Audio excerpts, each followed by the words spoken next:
All right. For those of you that are joining over on my Facebook page, if you're a camera nut or a photographer and want to chat, you're welcome into the chat as well. So make sure you drop your comments in the chat window.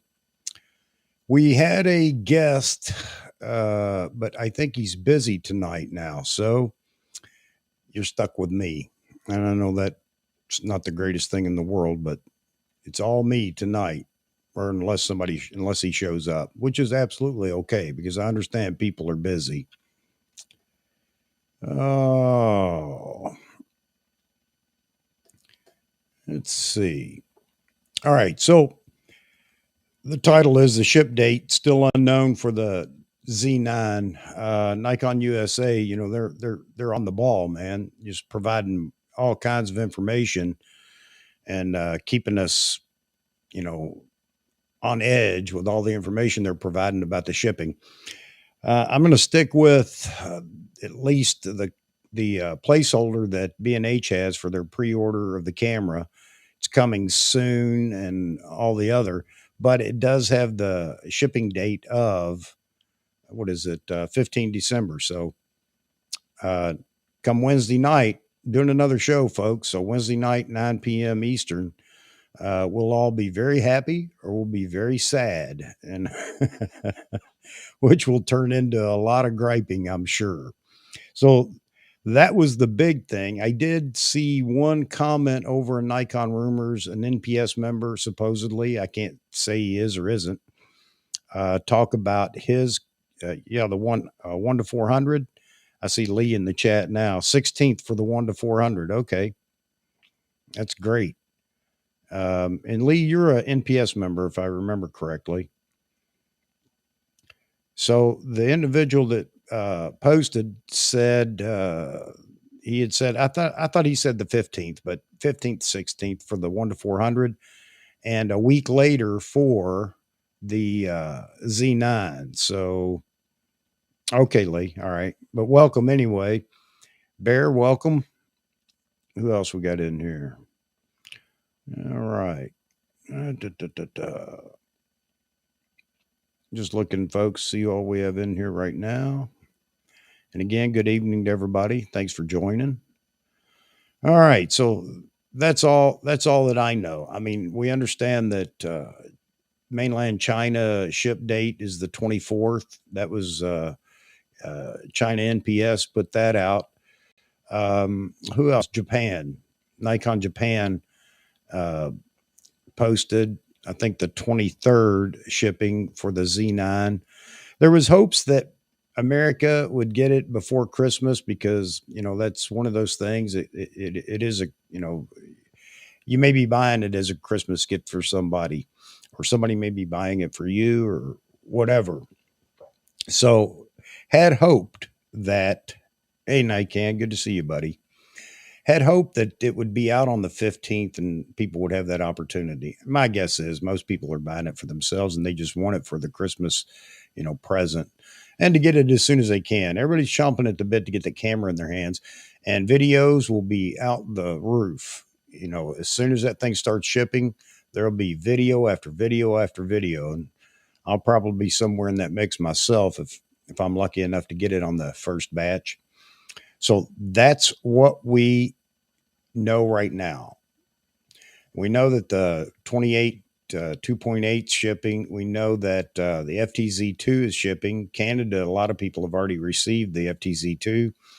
I think it's shipping already in the US. So we'll see, how many of those are, see what the availability is on it. I know a lot of people are interested in it.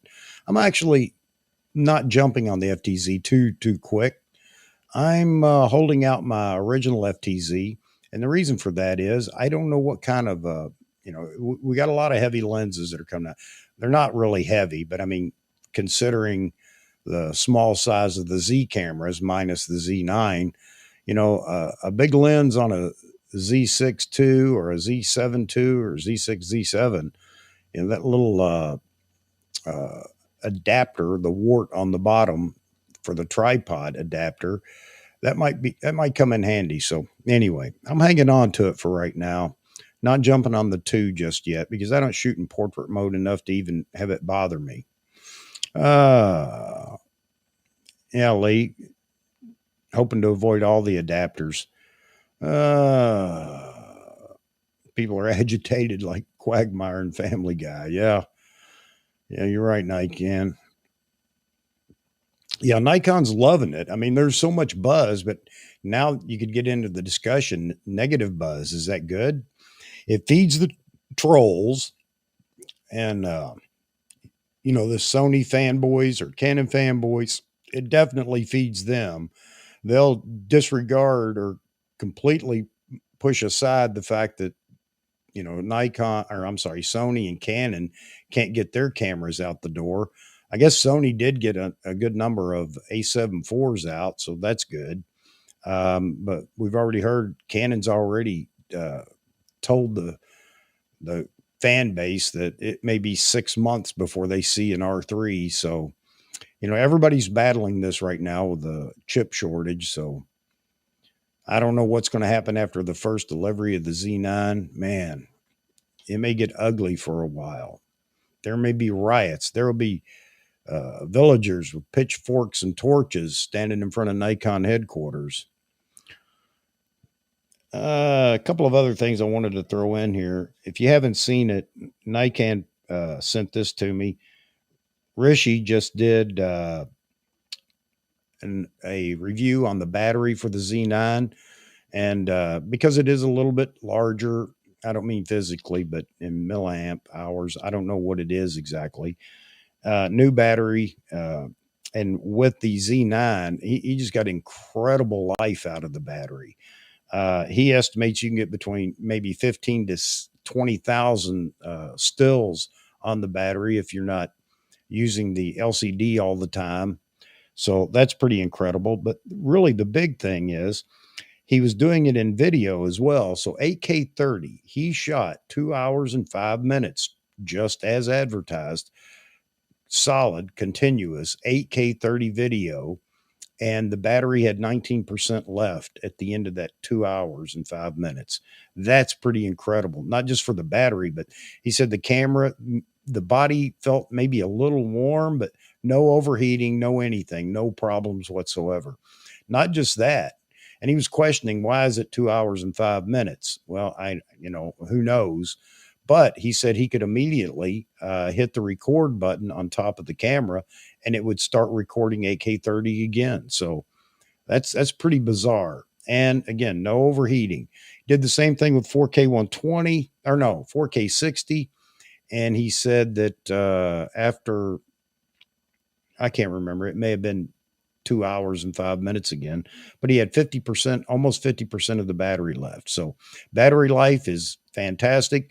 All the flagships have had incredible battery life, considering the battery that they carry. But the Z9 is no less. As a matter of fact, it could be just a little bit better. And he made mention of the fact that there's nothing mechanical in it that the battery has to power. So that alone may help in some of the battery life. I don't know what the drain is on it with the LCD, but still a pretty incredible feat there for the Z9.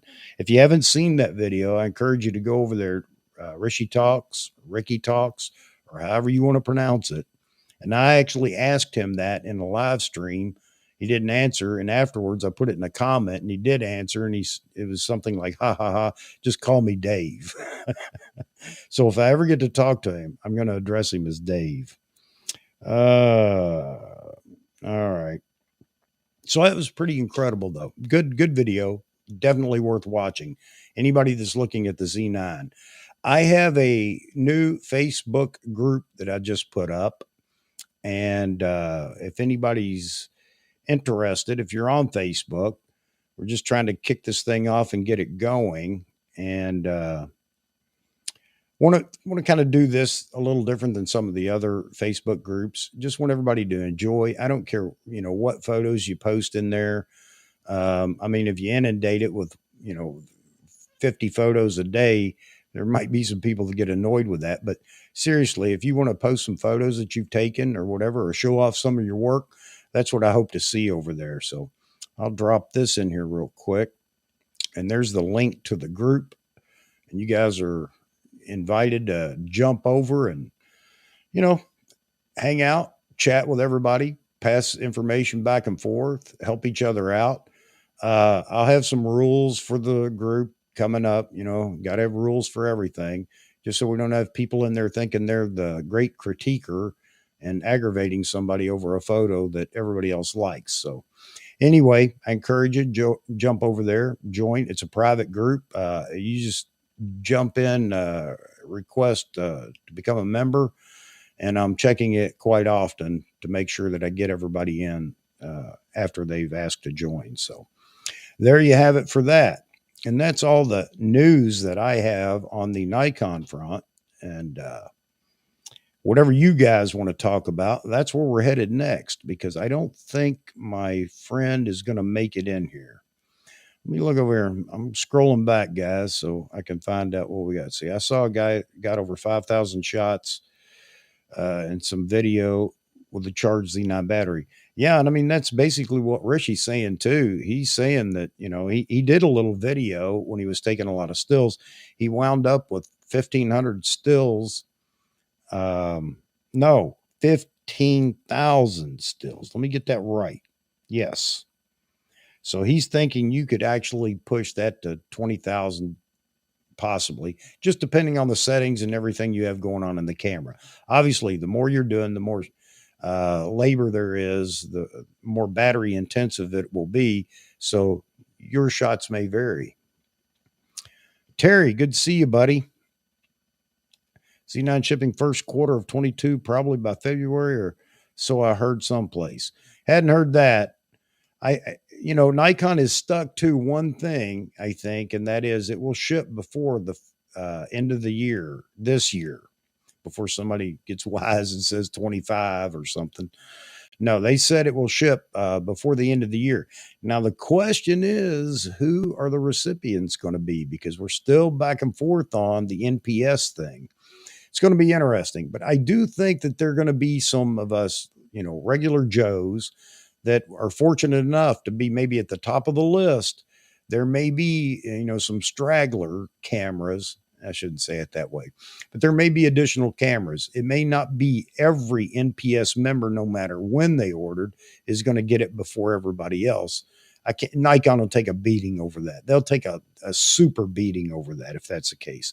So there's still a possibility a lot of NPS members are going to wind up with their camera, and maybe a few lucky folks are going to get some of the leftovers there. And that's going to take place, I'm going to say, on the 15th. I want it to be the 15th, but either way, we're going to have a live stream next Wednesday on the 15th, just to either cry on each other's shoulder or everybody jump up and down that the thing's moving now and it's actually being shipped. I don't think that that's going to go past the end of 21. I think we're going to get these cameras, some cameras. Now, it's anybody's guess on what's going to happen after that. Who knows when the next shipment's going to make it? I just hope they've been in production for 5 months, but soon we'll see. It doesn't matter right now because you can bet those cameras are en route if they're not already here in some stores. All right. B&H pre-order on November 4th, a 100 to 400S and 24 to 70 with it.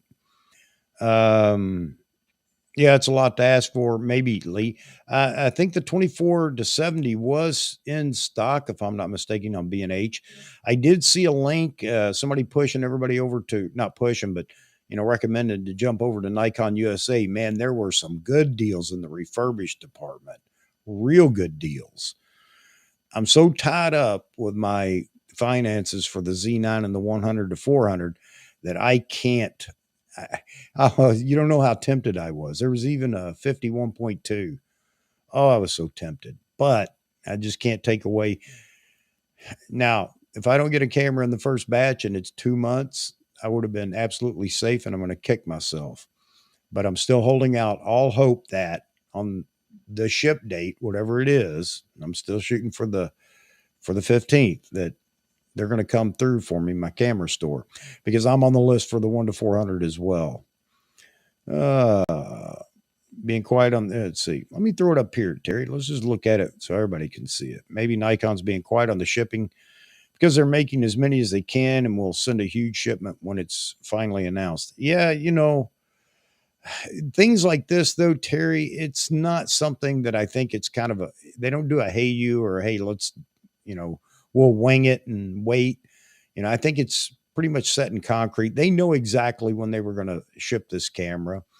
For whatever reason, they're just not telling us. Well, I can't say Nikon. It's Nikon USA, folks. They're the ones that should be putting this information out, just like Nikon Japan, Nikon China, and Australia, so on and so forth. So I don't understand why we're not hearing anything from Nikon USA, unless they're over there with the abacus and pencil and paper doing some, hard math, trying to figure out how they're going to distribute them or something. I don't know. Lee says, we'll just throw you up here, Lee. Almost immediately adding the 2.0 TC for the long zoom. Yeah, I have that already.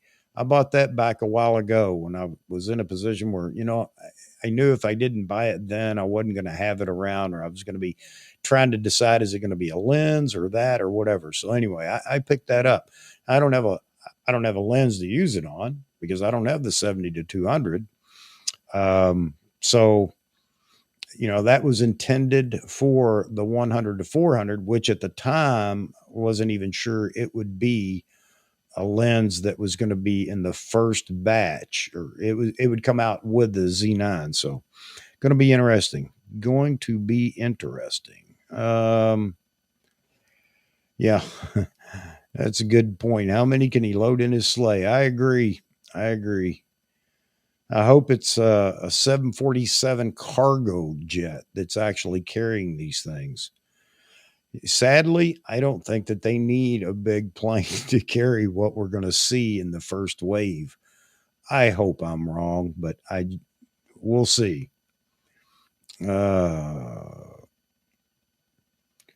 right. So Nikan. So for you, those of you that don't know, his brother-in-law was over in New York City. As a matter of fact, I guess he's leaving today, you're saying, or maybe earlier in the morning. So Nikan was trying to jump on the opportunity to get his brother-in-law to pick up some lenses in B&H. And he was talking about it the other day, and it dawned on me. Well, actually, my wife told me. She said, "You realize B&H is closed on Saturday. It's a Sabbath." Yep. Now I do. So from Friday night at whatever until Saturday at midnight, they're closed.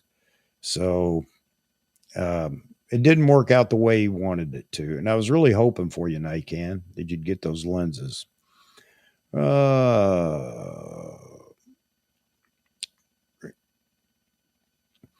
Yeah, Lee, there's already a lot of debate on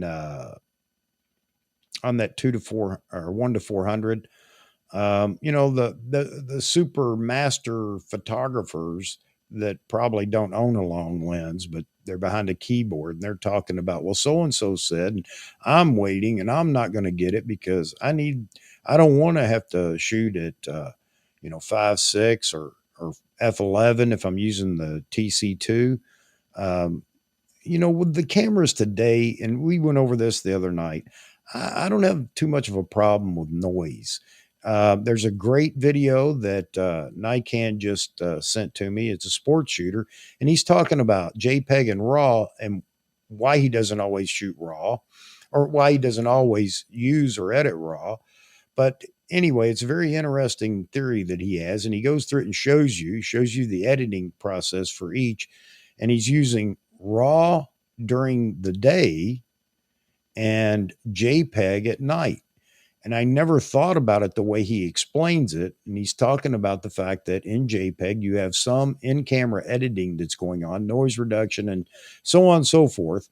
And yes, there is a little bit of degradation on the photo, but it looks better than trying to process a raw photo that was taken at night. Very interesting. Nikan, if you drop that in the comments after this thing ends, I'm sure there's some people that would like to see it, and I'll try to remember to put it up in the description after you drop it. But yeah, it's an interesting watch on the difference between JPEG and RAW, and it's all has to do with noise. So very interesting. You might enjoy it. I shoot both JPEG and RAW. I very rarely ever edit a RAW photo. I know I'm crazy. JPEGs are fine for me. If I was shooting for clients, I would probably be more inclined to edit the RAW files.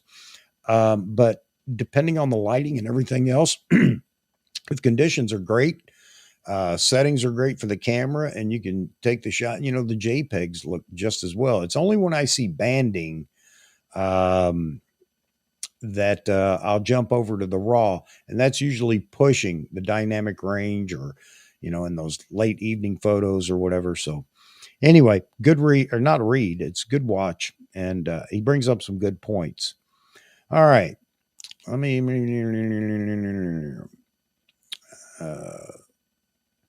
Still in the dreaming stage. So you talking about for the Z9, Mike? I know you had said you kind of decided you were going to get it, or you back on the fence a little bit about that. Lee, we can all agree if the first shipment takes care of most of the folks, we're all going to be singing Nikon's praise. You bet we are. And I've got to make sure if I'm not in that first batch, but others are not NPS members, I'm happy for them. I really am. And I hope everybody feels the same way. It's just the way. Okay. Yep. That means you're on the fence. Should have been more specific, shouldn't I?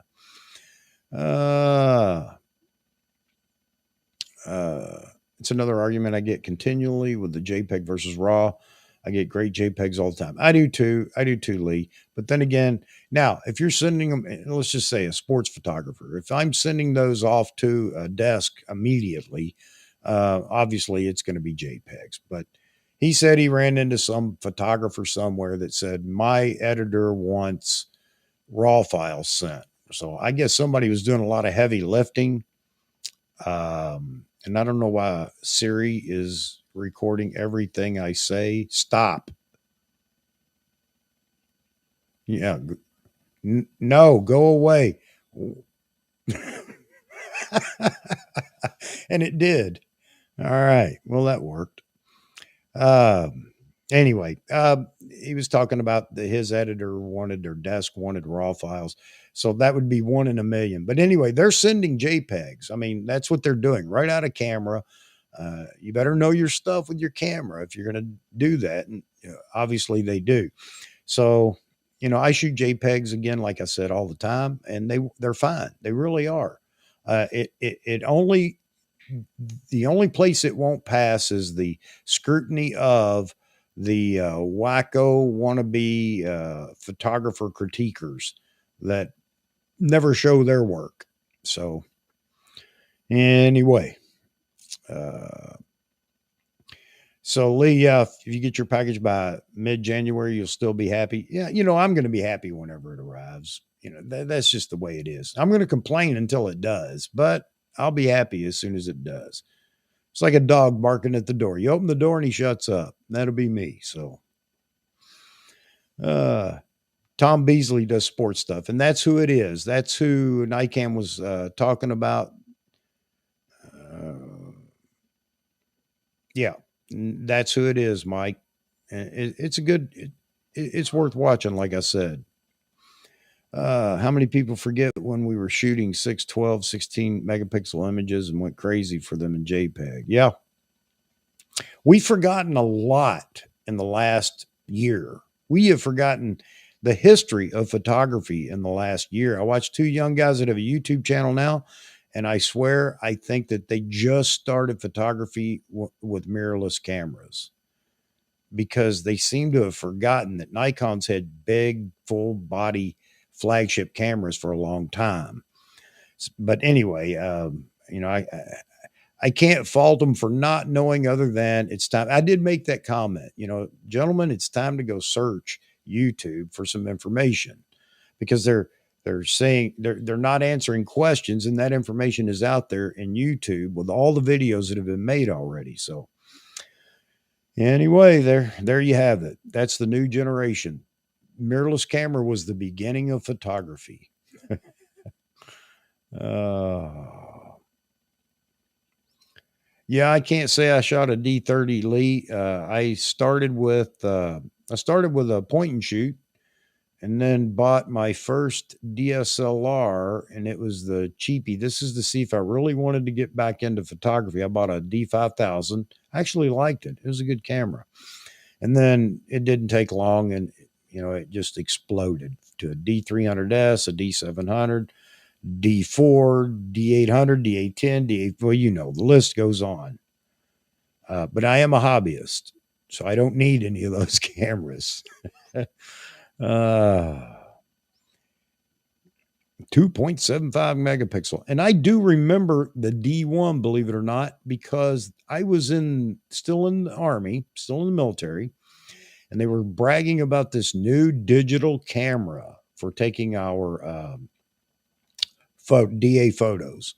And everybody was worried because it was so sharp and so much detail that if you didn't shave right before you went in, that was going to be seen in the photo and everything. So, yeah, I remember when it came out, or when the military got it. So, yeah, and it's amazing we made photos with those. It's amazing we made photos at all these years, hearing people talk, couldn't be done. Couldn't be done till the A1 was developed or the Canon R5.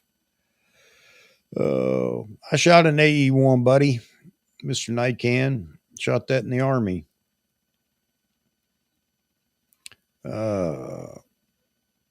Agfa Portable. Never heard of it. So you need to do a blog or something, talk about all these cameras. A lot of these people need to. T-Mid, how you doing, brother? Good to see you. Hey, you missed the chat on the shipping dates, and we've determined now it's going to be the 15th. Nikon hadn't said anything, or Nikon USA. We just determined it will be, and if it didn't, we're all going down here on Long Island because that's where it is, and we're going to stand outside the door with pitchforks and torches until they release the camera. So,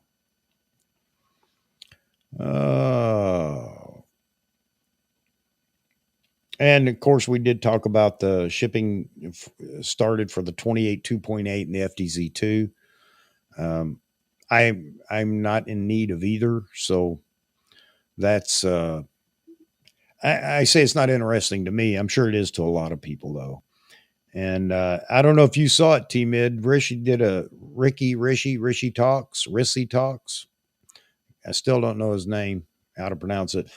Great guy. Not taking anything away from him, but he did a video on the battery life on the Z9 and also using it not just for stills and checking battery life, but using video.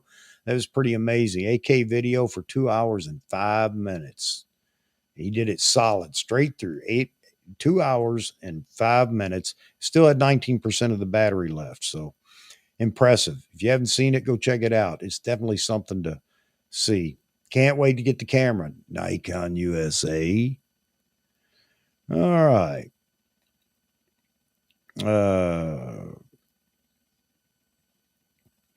Yeah, and you know what? B&H hadn't backed away from that. I mean, this is weird. If Nikon USA has no date, or if it's later, or whatever, it would appear, I would think that they would call up and say, hey, B&H, you might want to change that or leave the coming soon. That's fine. But change the date. I just have to believe they would do that. So therefore, I'm sticking to the 15th. Now, next Wednesday, when we have the big party live stream here, it may not be a party. I may be all down in the mouth, but the 15th, we were right on so many other things, Nikan. So we're sticking with the 15th. So T-Mid, been watching your videos. It's hard for me to get involved in your videos and make comments because I don't know what you guys are talking about half the time. So I'm learning along with you. And I haven't had the opportunity to really jump in and say, hey, what about this? I guess I could ask questions, but Anyway, I follow along and then get drug away, but I'm in there with you, brother. I'm giving you the like. I like your style, and you always have an interesting stream or video. Tarp, how you doing? You got any date on the Z9? Give us the word, man. Give us the word. Tell us what you know. I know you know something. Somebody's got to know something. Ain't nobody saying anything. Nikon rumors can't get anything.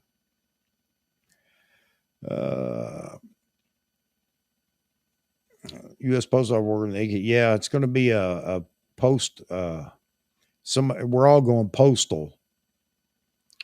Lee, let's drop your comment up here. What will happen Wednesday the 15th? If, in fact, they do deliver, there are going to be a lot of videos on the net and YouTube of box openings and more. That alone will be fun. Absolutely, it will be. And of course, everybody that's waiting on the camera wants to be one of those videos. You know, there are people that will literally, if the 15th is the shipping date, that means from the store, a lot of people are just going to go to the store and pick up their camera. Unlike, you know, some people like me that it's going to have to be shipped. There will be videos that night, and they're going to be a whole lot following it. So it's going to be really interesting. So Wednesday night, join us in the live stream. We'll all be crying in our beer or celebrating with shots. All right. I am Hassan. How's it going tonight? Thanks, Woody. Yeah, the Facebook group. It's going to be fun. We'll get it going here. We're not going to beat people up. You know, there are going to be questions that everybody says that's a stupid question. It is over in those professional groups, but we're Nikon amateurs group. We welcome all brands. It doesn't have to be Nikon. But when people come in and ask a question, we're going to be nice. Even if it kills us, we're going to say, you know, that's been covered 100 times here, and please, by all means, search. And the page is set up that way so that you can look at hot topics. So if something is posted more than 3 times, I think it automatically moves over to hot topics. So anyway, we're going to be nice to people. It'll be fun. We'll have a good time. Let me get back over here and look. 15 beam rule was single at the beginning, which is important to begin with. Yeah, you're right. The 15th begins the countdown if it isn't the end of the count. And every day, we will be sifting through everything on Facebook and YouTube, looking for the one guy that says, here it is. Again, Nikon USA, do you exist anymore?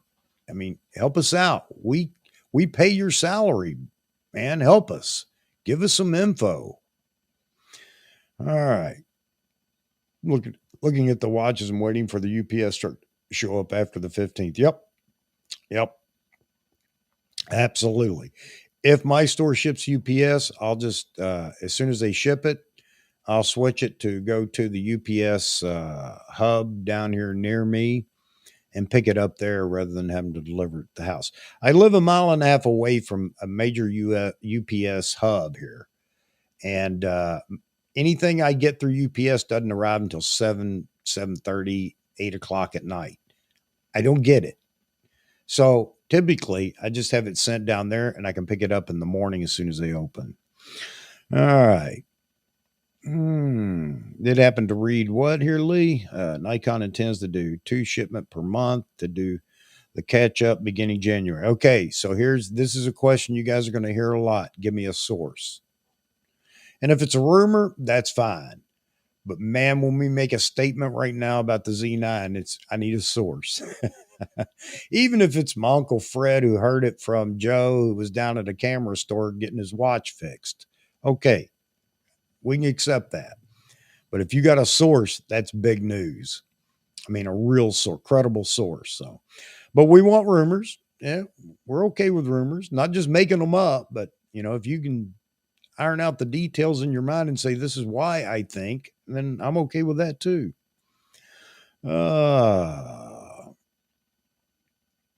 So I had a few more people that joined. I saw them here a few minutes ago. There were a few people in here, and I think everybody may have tuned in thinking, "Oh, here it is, here it is, here it is." And no, we're just complaining about we don't know for certain. So Terry, you're saying the 24th. You're going to take the safe route here, huh? And go with China and Japan, although they're a day apart. Maybe no, it shouldn't be a big time zone thing for them. But anyway, so you're going with them. I think didn't Matt Irwin say Australia has the same thing going on? Um,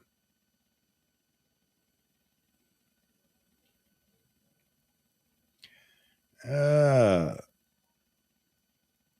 Hang on, let me get rid of this idiot. There we go. Moron. Uh, Shipments happening every 2 weeks or so, if that's their plan. Well, you know what, Lee? Let me throw it up here. Everybody weigh in. I don't see it every 2 weeks. I think that this is where we're going to find out. Just like Canon, Canon's not in the, they're not hurting as far as the shipment or as cars is. I need to drink coffee. As far as the camera goes, it's not shipping, although that may be some disruption, but we still have air travel, and that may not be as cheap, but we still have air travel. So, and I think that they're willing to do that. I think it's the chip shortage. I mean, somebody said the other day, go try to buy a new Porsche 911 in America. You can't. And he said some places are telling customers it's going to be a year and a half at least. I don't know why, Porsche is, I don't, why Porsche is maybe farther behind than everybody else. But the truth is, you can't buy new cars right now. Lots are empty. Used car prices are going through the ceiling. I ought to sell all my vehicles and buy a horse until the prices go down. Get the most out of them I can. But yeah, I think that you know what? I hope you're right. I hope you're right.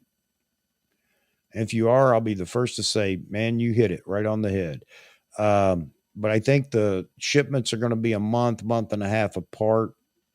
I hate to say that, but because they're not going to have that many coming off the line when they divide and go out to all the different regions. So they're going to have to stockpile for a region to make it worth their while to actually ship rather than piecemeal. That would get expensive. At least that's my thought. You guys may think different. And if so, drop it in here and let's talk about it. Yeah. Was it Woody talking about the hurricanes down in my neck of the woods? Matter of fact, my brother's up here with me right now. He's been helping me with some stuff around the house. He was where he lives. He was about 10 miles from one of the tornadoes down there, not near Maryville, or the worst of the worst hit. But yeah, prayers out to those folks. That's terrible. It literally leveled that town. I mean, it leveled it. And the building, there was a business there, candle making business. I think they had, I don't know how many employees, 100 employees. It must be working night shift or something. And it leveled that building. And I don't know the number yet on how many died in just that incident, but they're saying 70 plus deaths so far. So, shoo, man. Sound like an Army procurement officer? No, I was a warrant officer. And I know that might be connected to procurement or something, or PBO. No, I was not. I was a special forces warrant officer. So, but there is a little procurement that goes on with that. So, no, I just try to reason it out in my mind. If it makes sense, then I'm going to throw it out there as, okay, this is a possibility.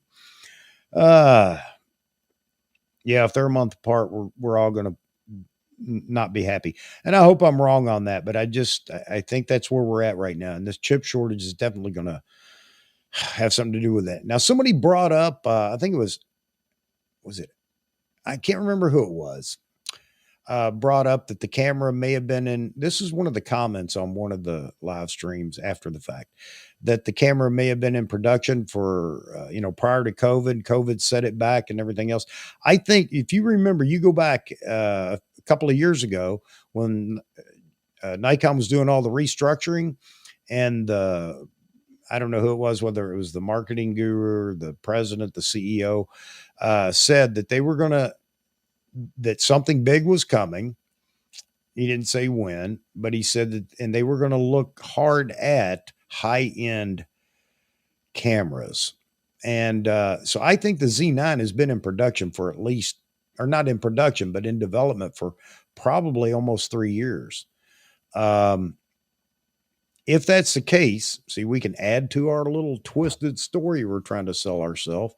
If that's the case, they may have then procured a huge amount of chips, at least a order for what they expected the demand would be for the camera. And I couldn't tell you what they were expecting. Obviously, they were expecting the best. But anyway, my point is there may be chips available that were ordered for the Z9 before the shortage really began to sink in. So if that's the case, you could be right, Lee. Maybe we'll see more, but we'll have to wait and see now. So we got a lot of people in there. Hey, folks, I'm going to be just like everybody else. I'm going to ask. It really doesn't do anything. I'm not on YouTube to make a living. I mean, you can look at my number of subscribers and tell that ain't happening. But if you drop a like on these live streams, if you don't, I understand. But if you do, drop a like. It's not that it's going to pay me any money or help out the algorithm and analytics on YouTube, but it makes me feel good. So that's why I'm asking. If you drop a like on it, it makes me feel good. And if you want to jump in from time to time, by all means, jump in as a subscriber, and you can always just say no when we're doing a live stream. But doing these I have scheduled a live stream every Saturday night at 9 p.m. Eastern, and then here we've been typically doing one on Wednesday night as well. Next Wednesday night, we will definitely do one, and that's to either crown or beer or, celebrate with shots over whether the camera's actually shipped or not. So there you have it. There's my plea. And I don't have a donation button. And, I don't rely on donations. I rely on my wife letting me buy the next item. So, but thanks if you do subscribe, and thanks if you like. We'll hit that again later on. All right. Nikon executives said they were going to concentrate on middle to top end. Let me drop it up here. Middle to top end and leave the lower end of the market was mentioned about 2 years ago. Okay. So if that's the case, I believe that the Z9 was in development then. Now, how far along was it? Who knows? But could they have been to a point where they knew what they would need for the camera? Would it make a difference? Was there, I don't know. I'm not a chip master. Where's T-Mid? He's a brainiac in computeronics. Maybe he can tell us. But maybe there is enough chips at least to keep the plant running, keep the plant rolling. They did make a comment and say they were studying whether they would run more cameras, basically add a second shift, I guess. I don't know. So, yeah. Okay. So all this may be nothing come Wednesday. Everybody's getting their cameras. We're all happy. And then we'll quit beating up Nikon USA for not giving us any information. Winter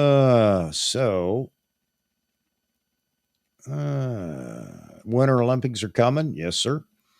Obviously, Nikon wants the cameras out there, which they're going to be out there for the Winter Olympics. You can guarantee that's happening. There will be some. I may need a Z9 now. You do, brother. You need a Z9. Everybody needs a Z9. It's not about need. It's about want. All right. Um, hey, what's the deal, Team Ed? As far as microchips and whatever for the cameras, how soon in the development? I'm gonna ask you, like you're one of the engineers here. How soon in the development do they need to know what type chip or whatever? Is it possible in the early days of development, Nikon could have already ordered the number of chips that they would need for the cameras? I don't think too good. I just ramble on and a thought comes into my head, and sometimes I catch it before it escapes, and sometimes I don't. Uh, yep, they're going to be delayed for 6 months. Yep. Yeah, and that is key right there. That one statement. So let me throw it up here real quick. After you make the order. So evidently they believe they have enough right now, or they got through the initial run. So that kind of goes back to this chip question for T Mid there. He's a professor of computeronics, and he'll know, I'm certain. Uh, yeah, we're having a good time in here. Anybody else want to complain about Nikon USA? Go ahead. I'm just mad that they couldn't give us a little information. I know they're not a rumor site. This isn't a rumor. Give us the real deal. Nikon Japan did. Nikon China did. Nikon Australia did. Nikon USA, crickets. All right. I'm saying all this, and they're saying, hey, research this guy, and wherever he ordered a camera, make sure that he goes to the bottom of the list. That's what's happening right now. Yeah.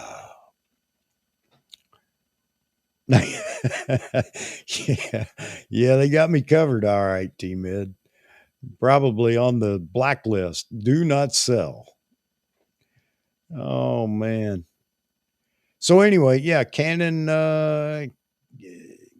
already told people, forget it, you're not getting it right away if you order now.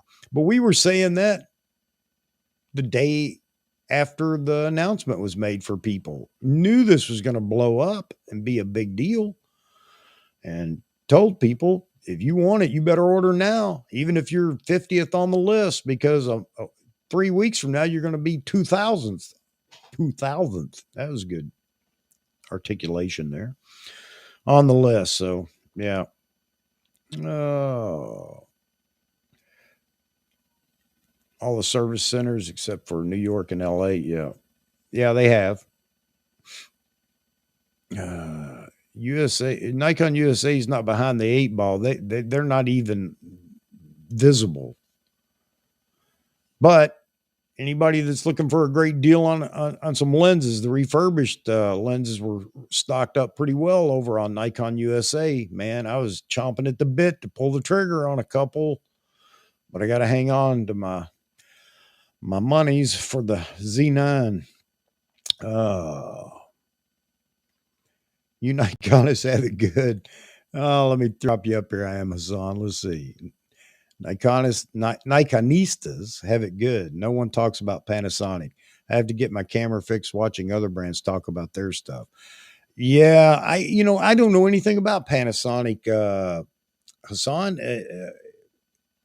do they not have a hub or a regional office or anything like that?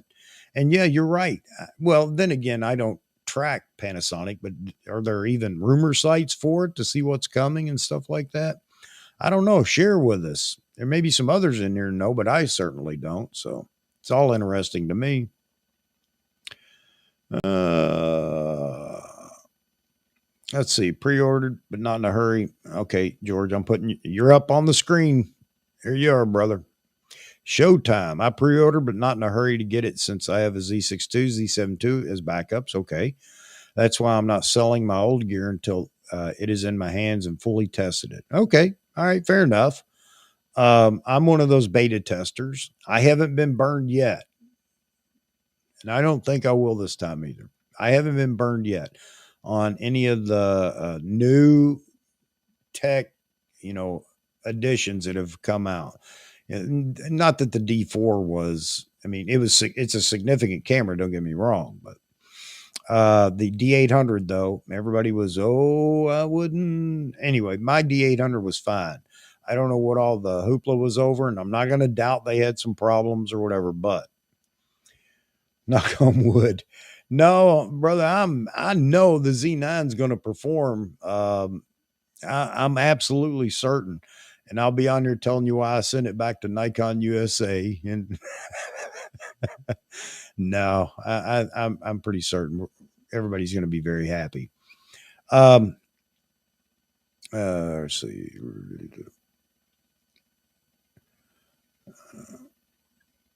I lost my train of thought there, George. But yeah, I understand what you're doing. That's absolutely fine. That it's not me, but that's fine. If that's when I wouldn't try to convince you otherwise. Hey, no, sell everything you got and wait and buy the Z9. I have sold to get the Z9. I sold my beloved D5 flagship for flagship. That's the price of war. Sold my D5 and a couple of lenses that I never use, and that went into the kitty for the Z9. Now, obviously, it didn't fund it all, but I've been saving, $1 here, 50 there, 20 here, and I'm ready for the Z9. So I do have a Z6 and a Z6 too as well. I've got a D850 and a D500. So it wasn't like I was gonna not have a camera around, but I do miss that D5, which is why I'm in love with the Z9.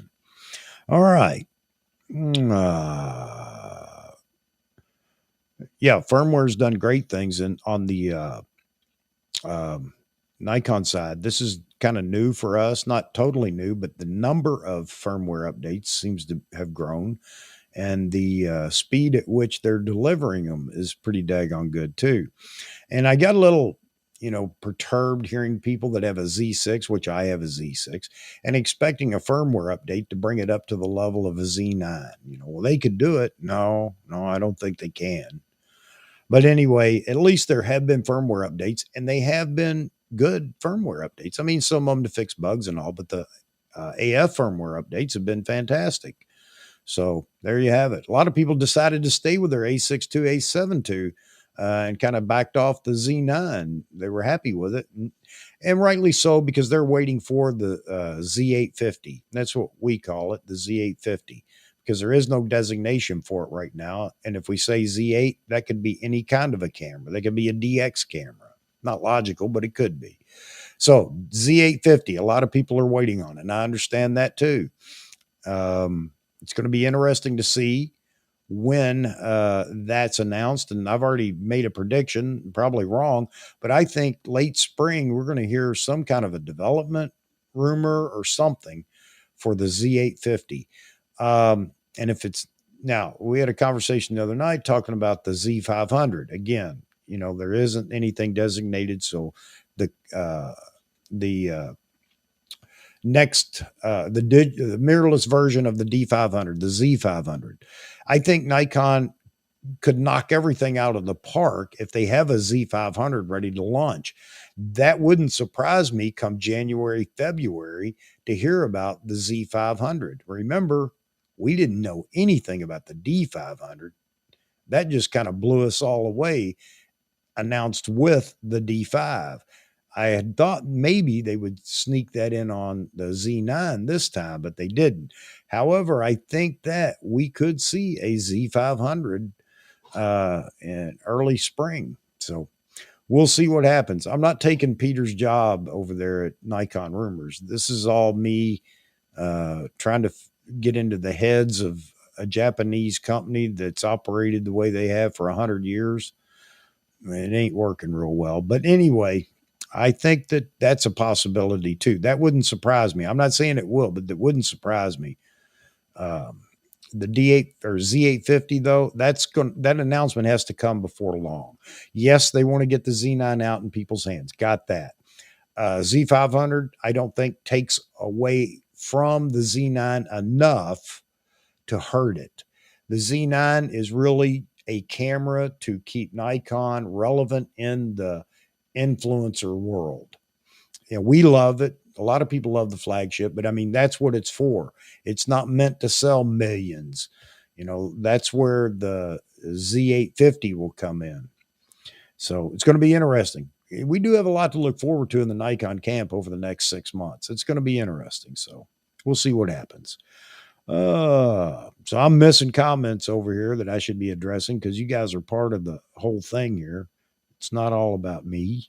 You get to opine. If I can opine, you can opine.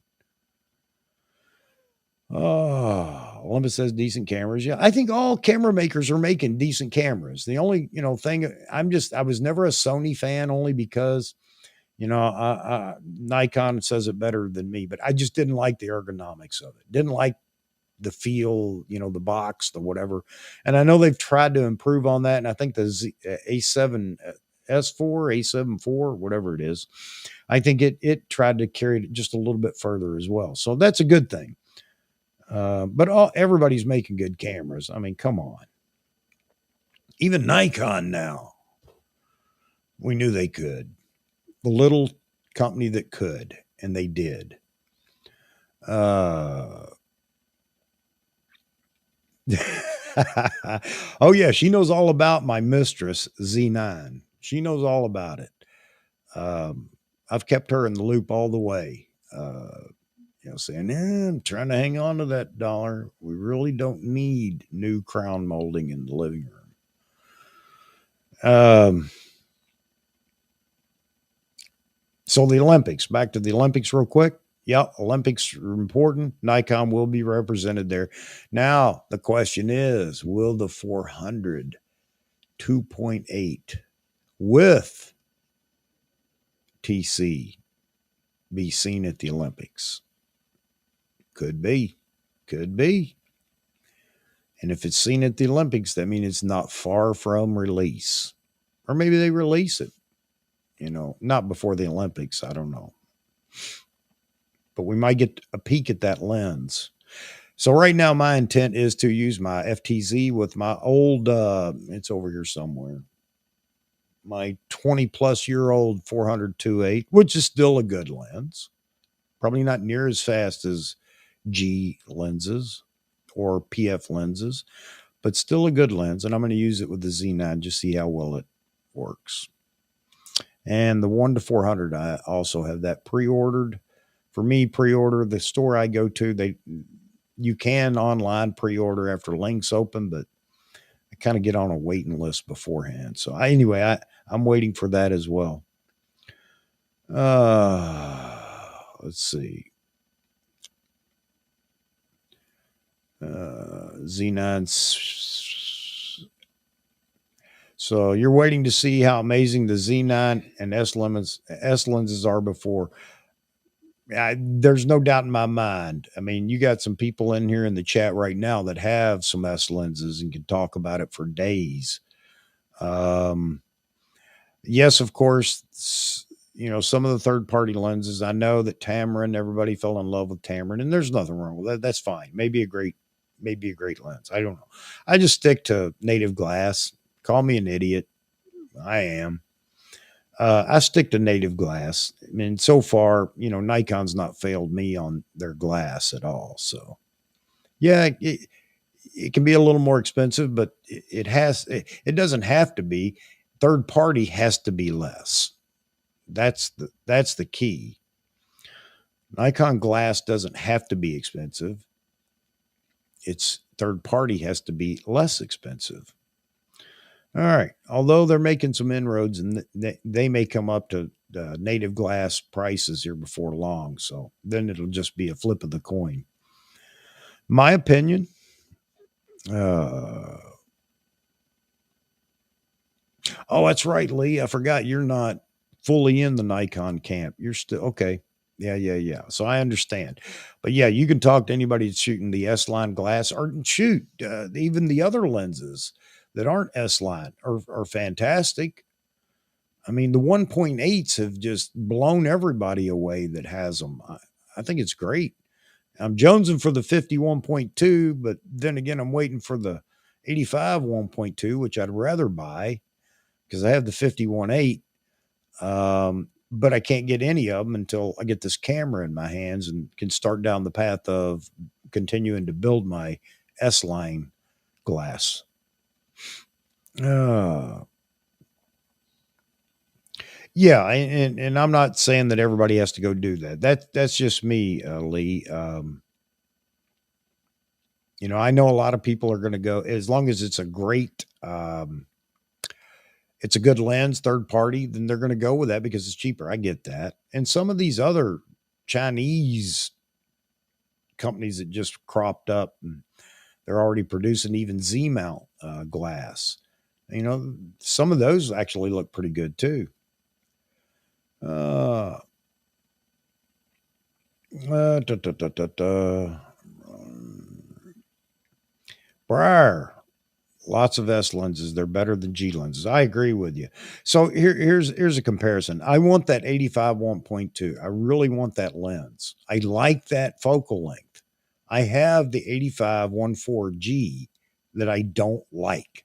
I love how it renders, but that is the slowest lens. And I know I could slow down, but it's nice to not have to, count one, two. All right. Now it's locked focus.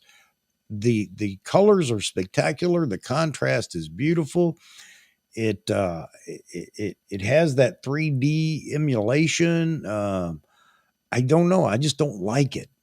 So I'm hoping the 85 1.2 is going to be completely different. If I really want to get stupid, I get the walkie talkies out, hand one to the model. I take one and I shoot with the 200 f2. That's a whole different story, but that lens I love. All right, Sigma makes excellent glass. I agree with you. They do. They do, Hassan. I have the Sigma 35 art and 50 art that I bought not long after those were announced for F mount. The 50 I like, and I have talked about it before. I love shooting that black and white in camera. I don't know why. I just love the rendition of black and white with that lens. It's so contrasty. The 35 art, that thing sat. I shot with it one time. It's not my focal length. Teammate's going to jump in here and tell me I'm crazy. I know a lot of people love the 35 millimeter focal length. It's just not for me. And I think that's the way it is with photographers. You kind of fall in love with focal lengths and you kind of stick with it. It's nice to have all different focal lengths until you realize I don't even know where that lens is now. Then you realize I don't need a 35 millimeter prime. I have that and close to it, close enough, and some of the zooms. So there you have it. And I'm a zoom person, and I there are some primes that I do like, but I'm not carrying a bag full of primes anywhere with me. When a zoom will do, and even this is the 14 to 30 that I'm shooting with right now on the Z6, and it's crisp, sharp, everything else. I actually have a black mist filter on it right now just to kind of give it some more character or softness around the edge or whatever. Um, and yeah, there you go. For you, it is, Lee, not for me. It is not my walk around lens. And I don't subscribe to the camp of I've got to be discreet. I'm going to shoot. And if people, I'll ask somebody if I think I really want to use their photo or whatever, but I'm going to walk around with a 24 to 70. I'll tell you right now, because there are just too many opportunities for photos out there to limit myself to one focal length that might not be the best for what I'm doing in street photography. I've got a photo printed. I was down in New York City and caught a guy leaning against a mailbox, lighting a cigarette. And he's just, well, I'll pull it up one of these days and show you. It just came out phenomenal. And that was with the 24 to 70. Hey, folks, if you're in here listening, by all means, jump in and throw some comments in here. Entire wedding with the 24 to 70. Yeah, that lens is that's a go-to lens. I think if anybody asked me if they're just getting into photography or just buying into the Nikon brand, it could be Canon, it could be Sony, what's the first lens I should get? I think if you can afford it, a 24 to 70 as the first lens. And then the nice thing about that is if you stick with photography and buy editing or buy software for editing, you can actually look at what your most used focal length or range was, and then make a decision on what primes you want. But the 24-70 is the workhorse lens, has been forever. And that's one lens I have it right now, the f4 version. I will eventually pick up the 2.8, but other things, I got to prioritize my wants, and that one's kind of down the list a little bit.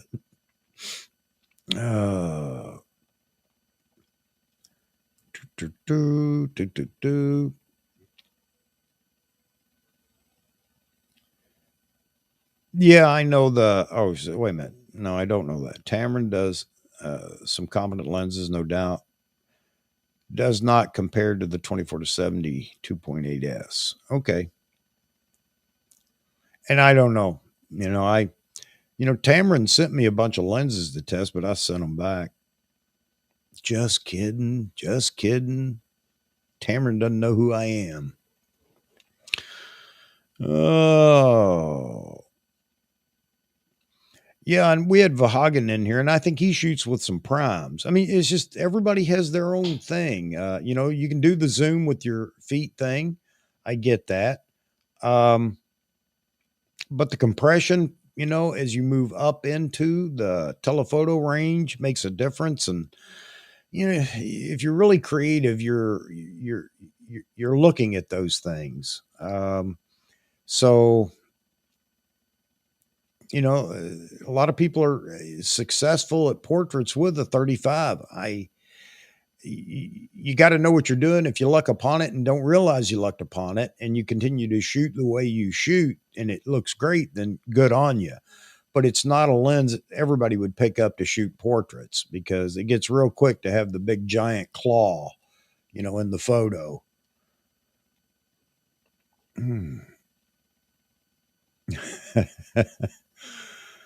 I want a 600 PF too, Terry. Oh, I want it bad. I want a 600 period.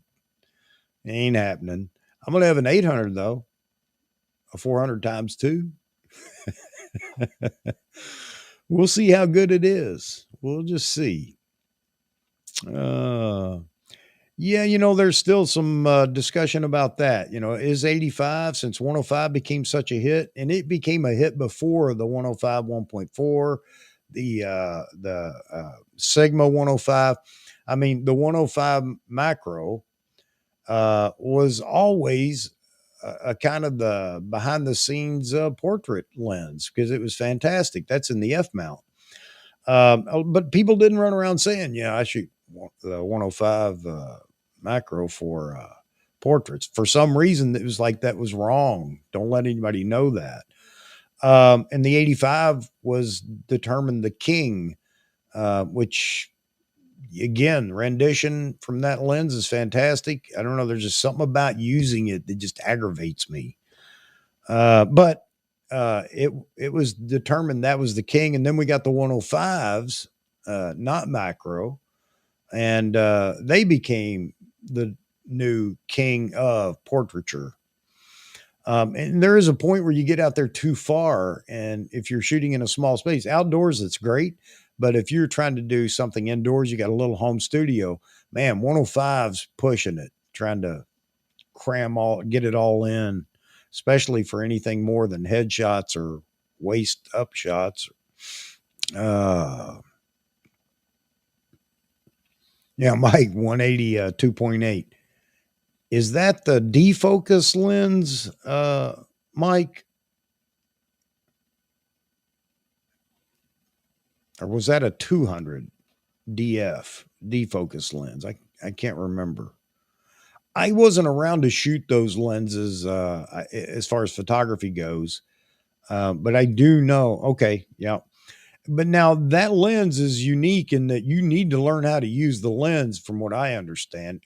If you don't practice it, learn how to use it and use it well, it's a pain in the butt, is what I heard.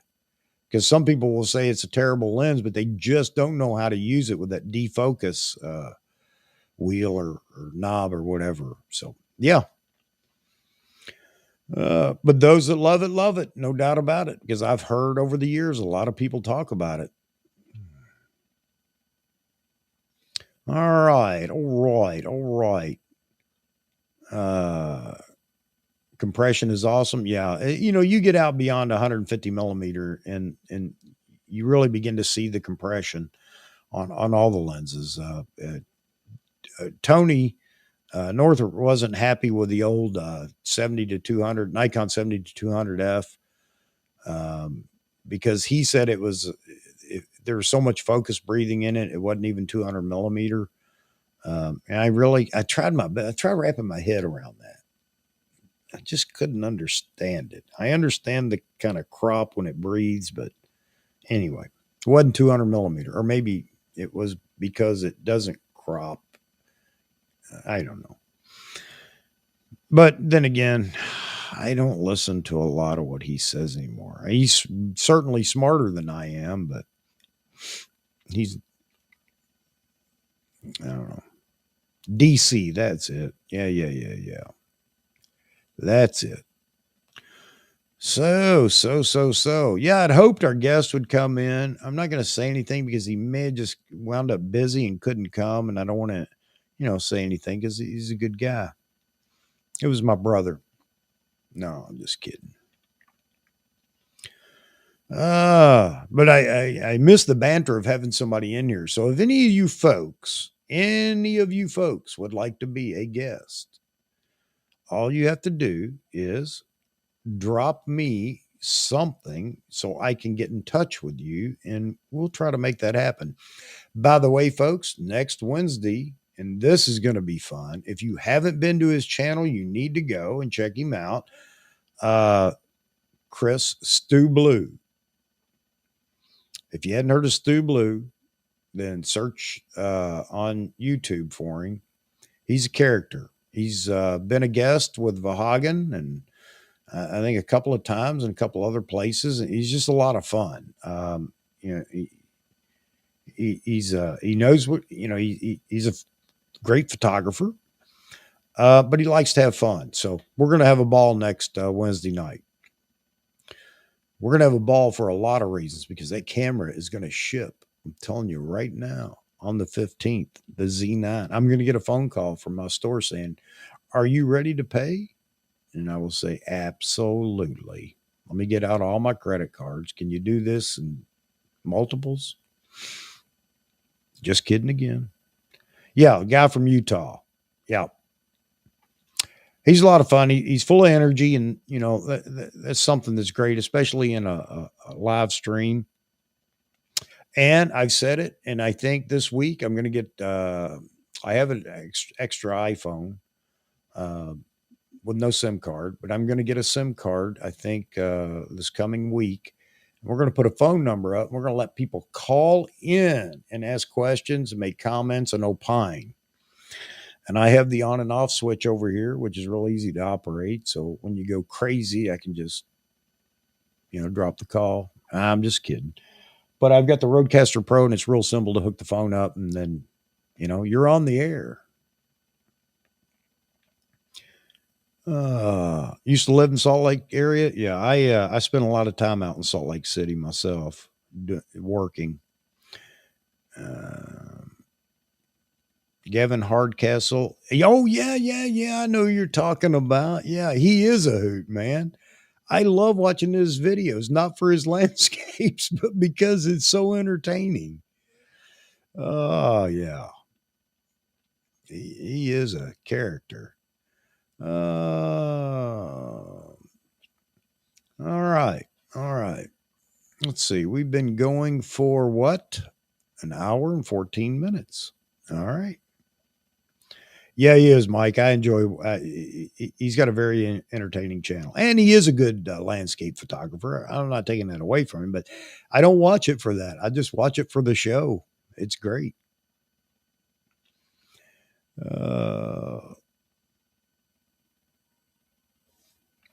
Oh man! All right. So who are all the other people out there? Don't be lurkers. Join us. Get in here and talk about it. My wife keeps telling me, you need to quit looking at the screen. Why are you always looking down? Because I'm not going to get a teleprompter where I can see the chat. It doesn't matter. I can put it up. I got a monitor over here, but then I'm sitting there going, trying to read the chat. And I don't know which is worse, me looking down or looking like somebody's sneaking up on me. So Saturday night, we have no information on the shipping. Nikon USA. I know you watch my channel. I know you do. Give us some solid information. It's not like, I mean, what's the reason to hide it? Are you not going to ship it? I mean, what could be the reason to not tell us? Anybody got a reason that they wouldn't tell us? Drop it in the comment. I got to see because I can't come up with one. We don't mind if you look down. It's interactive. We understand. Yeah, absolutely. Thank you very much. Oh, there we go. So we had I just can't anymore, and we've got Tomislav Sirkovic. Let's see. My friends and I went out different systems. All right, let's drop it in here. You're on the screen. Different systems. Z7 II, Canon R5, Sony A7 R4, and Fuji GFX 100S. Wow. Advantages: Fuji back screen, Canon 28-70, f2, yeah. Sony Sigma 3512, 105 1.4 Nikon, and 105 1.4 Nikon everything. Yes, brother. Yes. The Nikon clan. We're happy about our Nikons, but I'm not bashing any of the camera makers. I'll bash some of the users though. They get a bit annoying. Maybe I get annoying to them too, but I'm not on their page aggravating them. You know, I like seeing those. Several people. T-Mid, you've been in one or two, I guess. Ryan, Troy's been in. I like watching those shootouts. I actually get something out of that. It's really fun to watch, especially with the different cameras. Not just to pick on one or the other camera, but it's fun watching how the different bodies render the shot. I know it is a lot of variables and how they set the camera up, but it's fun to watch those. And I have no idea why I got hiccups right now. Woo, just finished the last of the chili I made a few days ago. Ooh. Terry. Yep, you're on, Terry, for everybody to see. Ton of bad press when shipping on the D850. It was so delayed. Yep. Now they're building a nice stockpile, so when it's announced, they can ship a huge shipment and avoid that bad press. Yeah, people would argue just because we're talking about Nikon. Like a Canon shooter, he would talk about Nikon. Well, you're not going to get it. Nikon has a history of not delivering and blah blah blah. And while you can go back over the years and look where some of that is there's some truth in to delays and things like that. If you put a microscope to Canon, Sony, well, Sony's been pretty good about delivering, but then they got a multi-billion-dollar corporation behind them to help out. So I think, Nikon got a lot of bad press, and even before that with the Z9, I haven't heard any in a while. But before the Z9 was announced, and then right after it was announced, everybody, well, good luck getting it. Nikon's not going to be able to, they'll make 2 cameras a year and, have a lottery for who gets them. And, Mr. I don't know if you guys know anything about the Winnie the Pooh. Now, that's something you didn't expect to hear, did you? But Eeyore on Winnie the Pooh, that is some of the people in the forum over there. That's okay. It won't ship. It'll have problems. Yes, I'm a Nikon shooter. Well, you know what? Shut up. We don't want to hear you. Sorry. All right. Back to I'm with Terry. That could happen. Would be quite the development. Their press would go through the roof, and I don't know what Terry said. I got to go back and find Terry now. It's true. Is it 18 months delay in reaching Ireland? Yeah, I can't stand firm on Ireland won't see the camera for 18 months. I'm not, I'm hoping you're wrong, Nikan. I want you to get that camera in your hand. Vic. Matt Granger's live. He did mention that Nikon might not be able to fill orders on time, possibly why no release date. Well, yeah. I'm going to go over and watch it so I can throw a comment down. I mean, maybe you did too. Why is it announced everywhere else? That's interesting. Huh. Vic, don't you rain on my parade, man. The 15th, that camera's shipping and I'm getting one. Don't you rain. I'm just kidding, man. Yeah, that's always the possibility. But it's funny that Nikon, or not Nikon USA, Nikon Japan. I mean, Nikon Japan announced it. How much closer to the flagpole can you get? The Nikon Japan saying it will be shipped on 23 December. I think it's a date they established. This is crazy. It's crazy. There are people over at Nikon USA on the computer watching this right now laughing. They still don't know. They have no idea that we're going to ship them tomorrow. Only 5. And then we're going to ship the rest on the 27th. Let's see. Do not judge me. Oh, man, I got to drop your comment up here. Do not judge me. I'm just an enthusiast. I love photography. It's still cheaper to buy all that equipment and enjoy rather than paying shrink and medications. Absolutely. I'm with you, man. I'm with you. So my motto is when people say, do you really need it? My motto is, I don't need it. I want it. And that's enough. So that's the great thing about being a hobbyist. Hey, my hat's off to all you that shoot, as a business. I have a business. I know what a business it takes to deal with a business, and it's not fun. Everybody thinks, yeah, I'm going to be a photographer. I'm going to be a pro working photographer.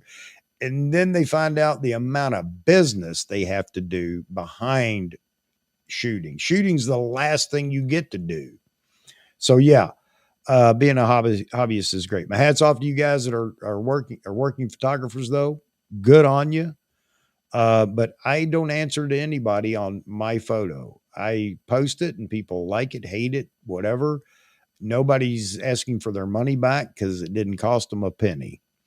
And that is some freedom that really allows you to be creative and sometimes go over the edge. And yeah, I get all that, but it's a lot of fun. All right. Well, you're welcome in here anytime. Tomislav, you gotta subscribe, man. We want to see you in here. Be back again Wednesday night. And again, we're all going to cry together or cheer together. I don't know which it's going to be. Maybe Nikon USA, you could help us. All right. Ancient and only 12 megapixel. Let's see, my old D2X. Rendered gorgeous files at base ISO. Yeah. I think all the flagships that Nikon has developed have been fantastic. From really the D3 up, let's just say. I love the flagship cameras. There's something that it does that, how it renders, its color science. I know it's a Nikon, but I just always felt like with the flagship, the color science was different, better, something. I don't know. And maybe just confidence with the camera has a lot to do with the quality of the photos you take, meaning you spend more time with that camera to tweak and do this or that or whatever. I don't know. It could be all psychological, but psychological. All right. Yeah, I just can't anymore. Yeah, I do it for me. Yeah, me too, man. I have a ball. And it is therapy. My wife asked me, yeah, I'm coming in, dragging in. I've got a 45-pound hunk of steel camera and camera body over here. I've got a 3 Series Gitzo with a Wimberley head with that 400 2.8 and a full body or flagship camera hanging off of it. Man, that's a bunch to tote. But I take it back to my little wild waterfowl refuge area behind my house. I can sit back there for 3 hours. And if birds come or ducks or whatever come, I'm super happy. But I'm still happy if nothing really shows up because it is therapy for me, especially with the news of today. Man, it's therapy out there, quiet, just doing my thing. All right, probably went way too far with that, but it is true. IJCA, I just can't anymore. Doing it for a living is a blessing, but it's work. Yep, it is. It's got to be. I mean, I know it is because I know the business side of anything is it's the part everybody tries to put off as much as they can. But you can't, and then you get in trouble and all the other stuff. But yeah. However, when I retire, I think that I may do some little odd and end things if I can never get as good as, say, T Mid or Mike or Lee or Nikon. We'll see. Oh, flagship cameras typically have the best color depth, so it makes sense. It would, I don't know that that's the case, but I mean, if you say so, excuse me, folks. Oh, time for coffee. But I see it that way on the flagships. Oh,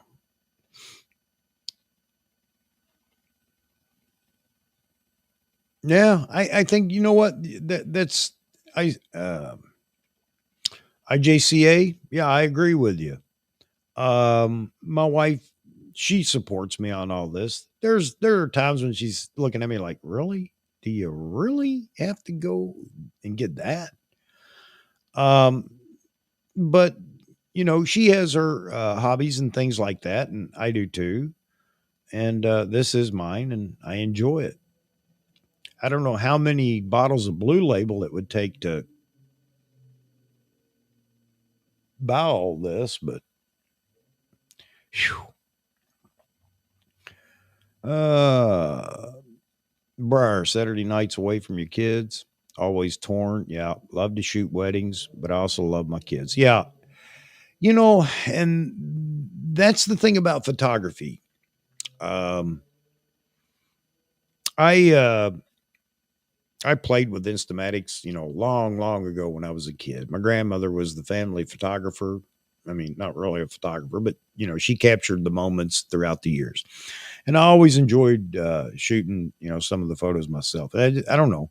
So anyway, I joined the army, and yeah, later on in my career in the army sent me to school for photography. It was important for what we did, and shooting and developing film and all that good stuff. And I really had a good time. But now we come to having a family and kids and all the other obligations.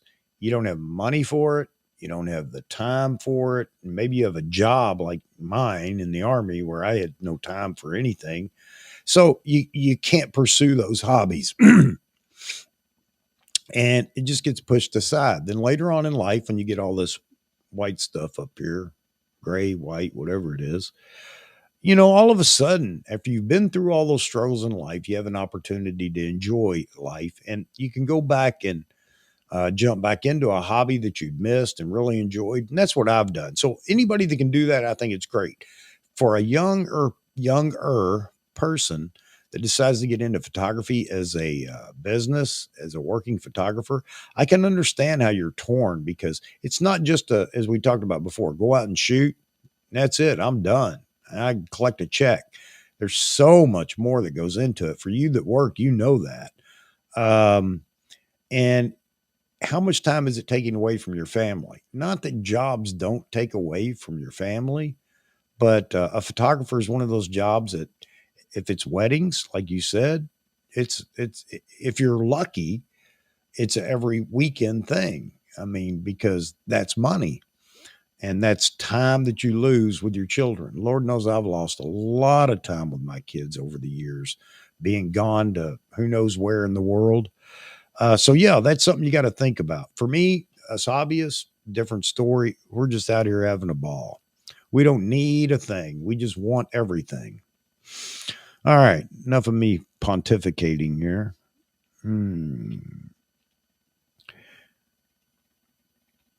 Yeah, it's that any kind. And there are hobbies that cause more stress. Yes, I understand that. But I think photography, if it's just your hobby, it can be very uh, relaxing to go out and just have a good time, and not worry about no pressure on the shots you take. It's just you're just having fun. Oh, yeah, shoot the Milky Way in the dead of night. Yeah, all those things. And that's the other thing about photography, man. People ask me, what do you specialize in? Nothing. I can't. I like all of it. I want to do all of it. I see a video and the guy takes a fantastic astrophotography photo. Next thing you know, I'm at B&H looking at a telescope and the tracking system and everything else. And I'm not going there, but I mean, you see what people create, which is again, this channel is for that, the creativity, so that people can see that Nikon is relevant. It is in the game, but we never see any I shouldn't say never, but we don't see a lot of creativity coming out of the Nikon camp. We do over on a few websites, or not websites, but Facebook pages.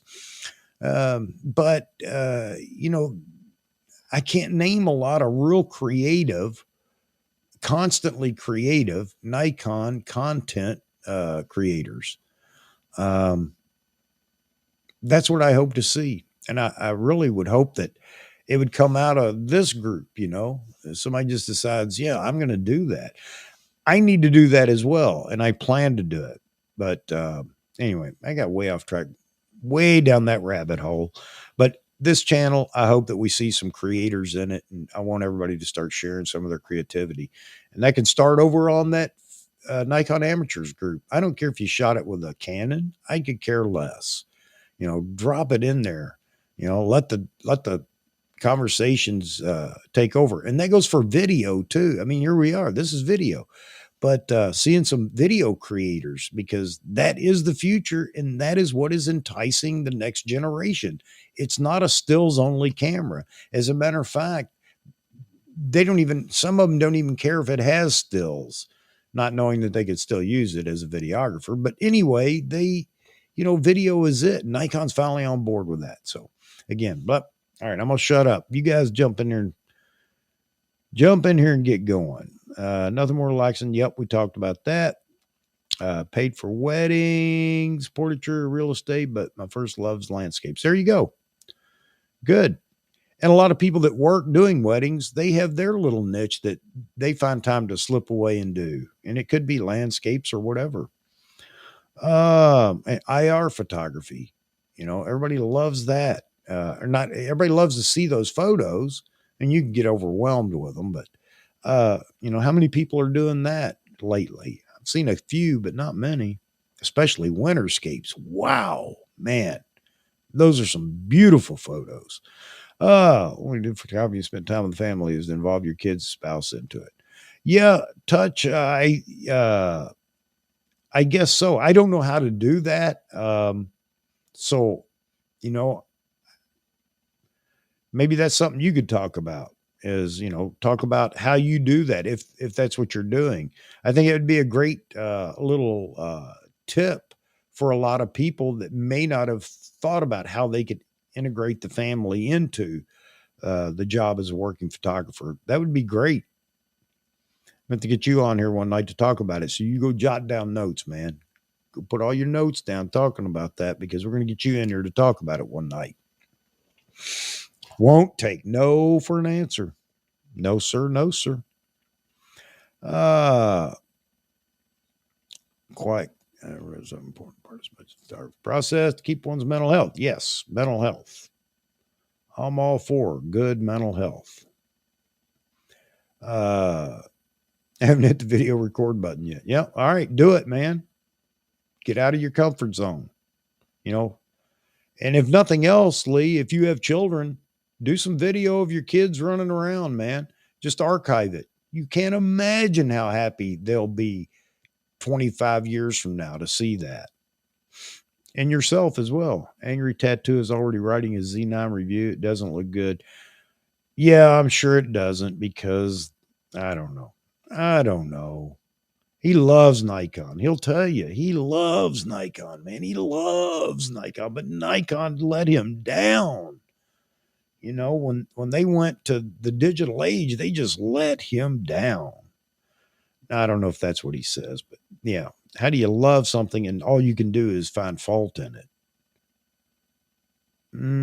Let's see. Black and white when not covering action sports or wildlife. Yeah, man. Yeah. I love black and white photography. I got a lot of photos that I've either shot in camera black and white or I have edited them in black and white. I just like black and white photos. Not all, but you know, I like them when I see them.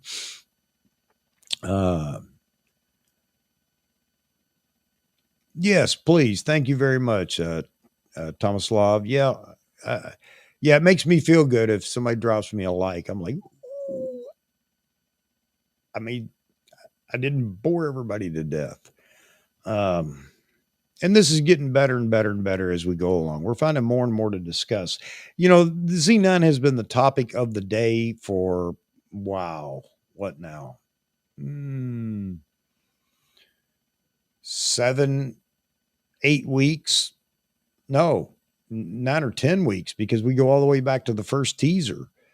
And that's going to eventually taper off. And then we're all going to be riding the wave on the D8 or Z850 or Z500 and all the videos that are going to drop from people that have the Z9 showing us what they're doing with it.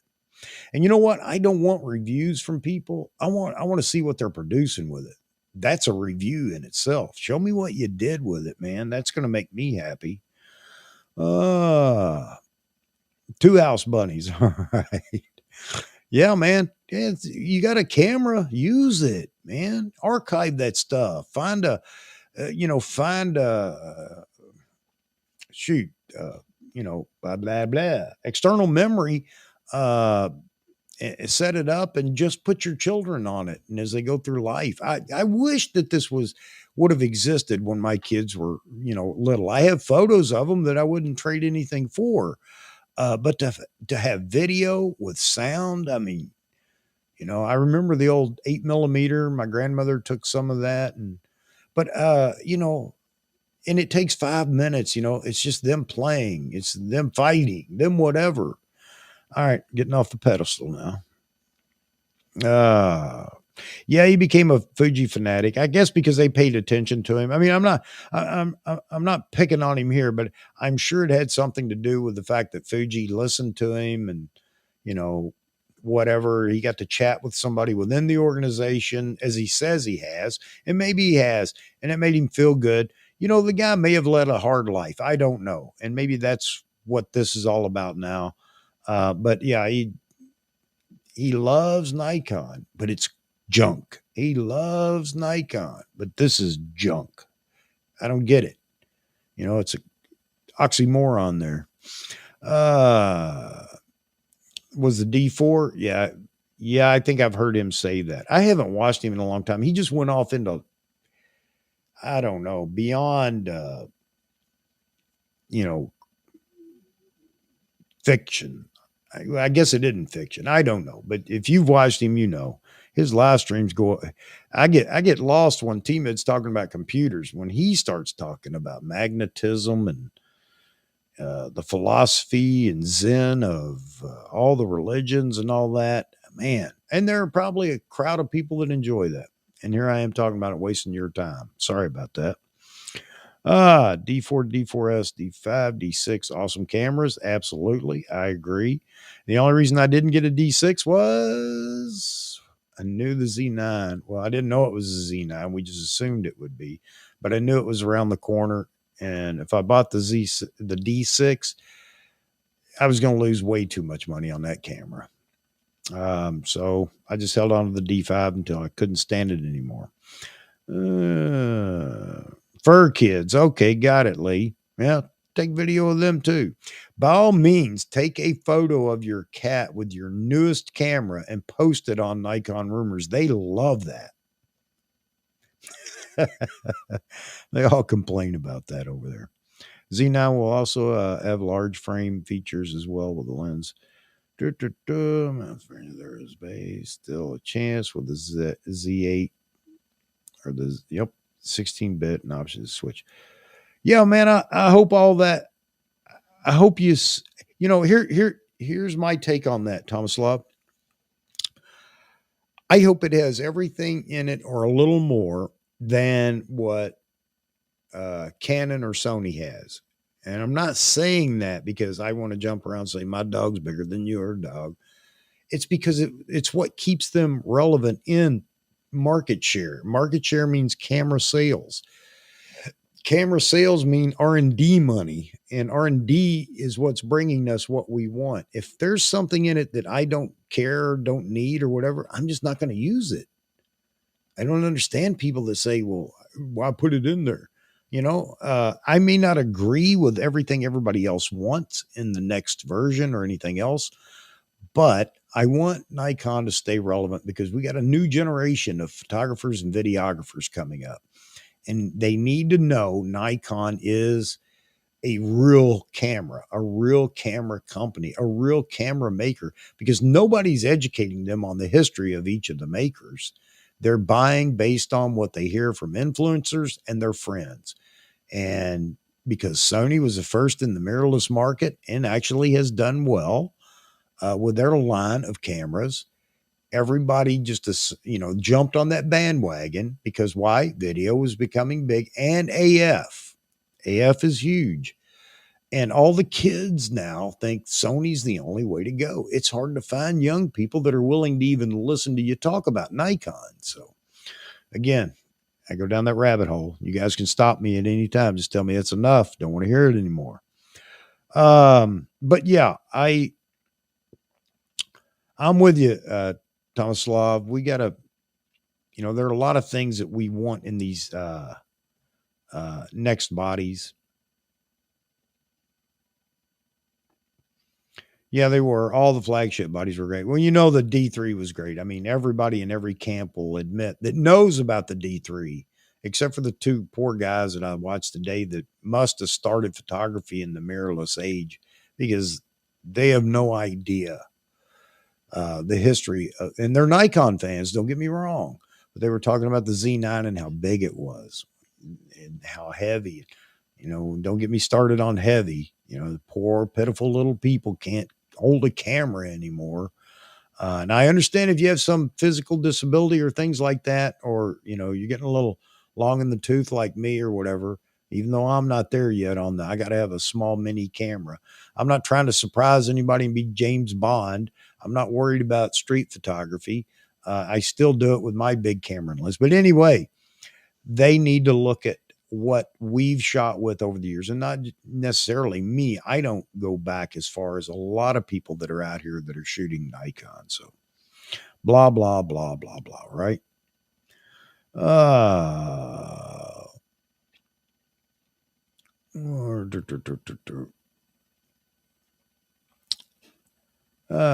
Yeah, it is, Lee. They have to, jump back in there. And again, it's not for bragging points, bragging rights, or anything else. It's Nikon's, and I'm not saying their future hangs in the balance. Not at this moment, this point in time, not at all. But as years go by, and you got a lot of old photographers that do not want to hear this new, we want 3D tracking and AF sticky points on eyes and all that. And I get that. If you've done without it all, it's like being in the Army. All the new kids come in. Well, we need, very lightweight body armor. Dude, if you carried the concrete and steel plates that we carried, but I can't be that way because it wasn't available for me. I did what I did with what I had, and photographers need to feel the same way. If you still want to shoot, focus and recompose, by all means do it, because the AF is spectacular in these cameras does not mean you have to use it. So we got to quit that kind of stuff with everybody. You may not agree with everything that's in the camera and want to use it, don't use it, and that's fine. But you have to admit the advances that these camera makers have made, even in my short spell of 13, 14 years now. It's incredible where the cameras are. And you know what? I'm not going to tell them, hey, stop doing that and just build me a camera that does nothing but, I'll just build me a pinhole camera out of a Cheerios box. All right. I know, went way off on a tangent there. Sorry about that. You guys, you're responsible for bringing me back online. Uh, Imaging companies. Yep. Nikon and Canon, and the history of the two would be interesting. A lot of people need to just kind of look at an outline of the history of Nikon and Canon. There's some interesting points in there as far as glass and camera bodies. Nikkor 300 AFS 2.8D lens. Yep. Heavy. You bet it is. Built like a tank. Yep. Still sharp. Great color. Yep. Yeah. I think all old lenses go back to that because, there's a lot of old glass by a bunch of different makers out there. And it was and is great glass. Some isn't, some wasn't. And you know what? We're going to find that in the digital age, which we have. Nikon's foray into 50 millimeter in the F mount never really, they weren't $1 million or million body or unit sellers, were they? Everybody said, get a nifty 50. I got one. I thought, why would you tell me to get this thing? All right. Yeah, 20 years from now, man, you're right. Well, I'm afraid AI is going to take over, and I guess we'll find a way to make that creative. But we're seeing more and more of it, and the Z9 is loaded with AI. So that's, I think, what we're going to see. Touch Life. Yep, Canon's first glass made by Nikon because they were a body maker, camera body maker. Nikon was a glass maker. Peanut butter and Hershey's. One fell into the other, and the rest is history. All right. There's some people that, and my audience is usually not so young, so everybody should understand that. I used to do a lot of teaching out in Salt Lake City. Contracted with the Army, and I'd go out there and do some instruction on some different things. And I would throw out something like, if you got that Mrs. Kravitz, you just got to be very careful. And the room's silent. They had no idea what I was talking about. And some here may not either. Mrs. Kravitz was on Bewitched. She was very nosy, always looking in people's windows. So, another thing, another bit of trivia you get by being here with me tonight. Yeah, Z9 has some really cool AI in it. Yeah, blah, blah, blah, blah, blah. What am I trying to say, Nikon? You can always speak for me, man. One of the videos there was talk about that, how the autofocus works is that AI sees a pattern and color, and that's what it uses to track. So an eye has a shape, I guess, and the head has a shape. And so if it's just general, if you have it in that general mode where it's not looking for eyes, boats, trucks, cars, motorcycles, it will lock onto whatever pattern and color that you give it. And it tracks that way. That's all AI because it has to remember what it saw when it focused and know to stay on that. That's amazing. The AI is amazing.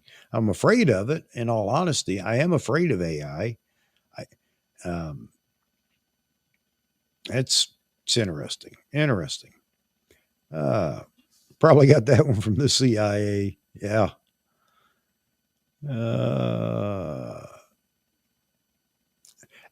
Hi, Agnetha. How you doing? Good to see you. Thanks for all the comments on the videos. I can't believe you actually watched some of those, but thank you very much. Don't see Sony up there, Nikon, Canon. I don't have a Sony, but I'll glue a lens on a Sony Walkman and call it a 7. Oh yeah, Nikon talks about it. He calls them the Sony PlayStation controllers, and they've come they've gotten better than that. But of course, that's what the original ones were like. Uh, no longer contrast detect. Yep, yep. So, I mean, there's technology in this Z9 that we still haven't even talked about or covered, and that we don't know that's there. I mean, the latest thing with the technology on compressing files. What's that Tico whatever that Nikon is teamed up with? New compression what software which allows a lot of what we're talking about with the Z9. So there's so much, and that's all the tech that's out there. And who knows where the next camera goes? It's going to be really interesting to see. Use facial recognition in their autofocus for sure. Yeah, it's interesting. Maybe some components of that and how facial recognition, the algorithms for that may be part of this. Yeah. Uh, CIA, aka Cocaine Import Agency. Hey, you got to fund program somehow. All right.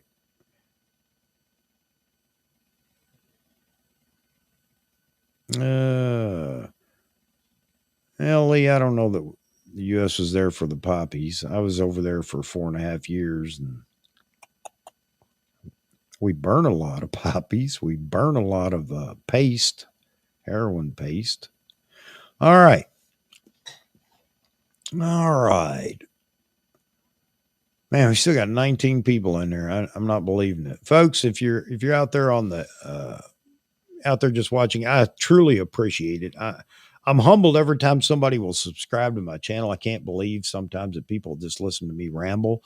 I promise you we can have more fun when we have guests in here, and we have. I just the person that was going to be a guest tonight just for whatever reason couldn't make it, and yeah, I'll get him in here one night when he can. But next Wednesday, as I said, Stu Blue will be in the house. Stu Blue's coming on board. This ought to be a hoot. We should have a ball. Either way, the camera shipped or it didn't. Either way, we should have a ball next Wednesday with Stu in here. I'm sure he'll have some comments about it. A good speaking voice. You know what? That's funny because I absolutely hate my voice. The first time I heard it recorded and listened to it, I thought, no, there's no way I sound like that. And I honestly, it embarrasses me, but I decided to overcome and do these live streams. And a few people have said it, and I appreciate it. Though I appreciate it. It may take me a long time to believe it myself, but thank you very much. Oh man, yeah, it is more fun. I think having a guest, and that was the intent again of this channel, was to keep it light, lively, fun. And talk about some camera stuff and try to help each other out, passing some information on tips, this, that, and one another.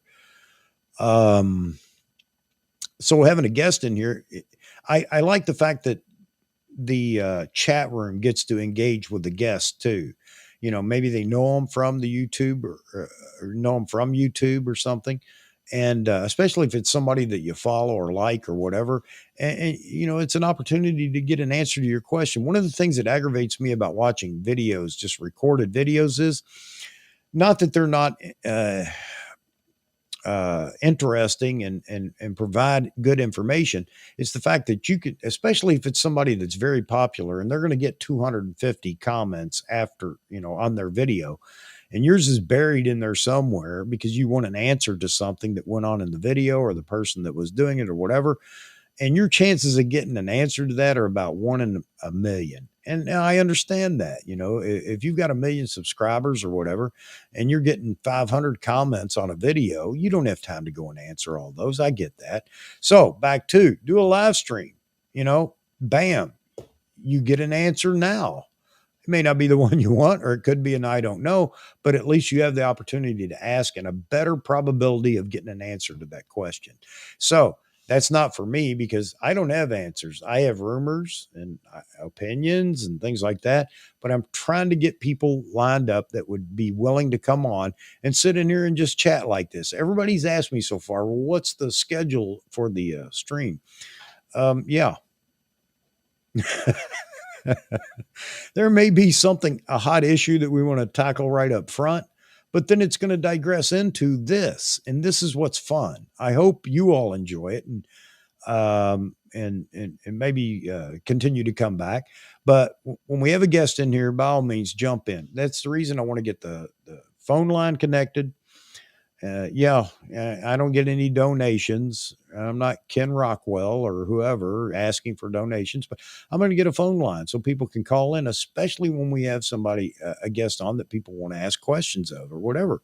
And we're going to do that. We're just going to continue to have fun with this and pass on information.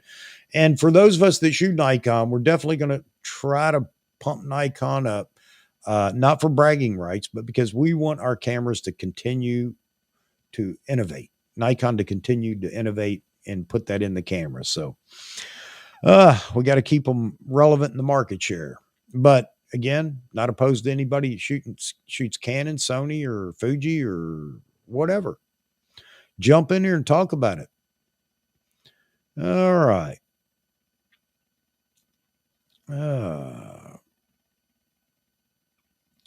I'm stalking the chat here. Agnetha in BC. All right. It's cold up there tonight, isn't it?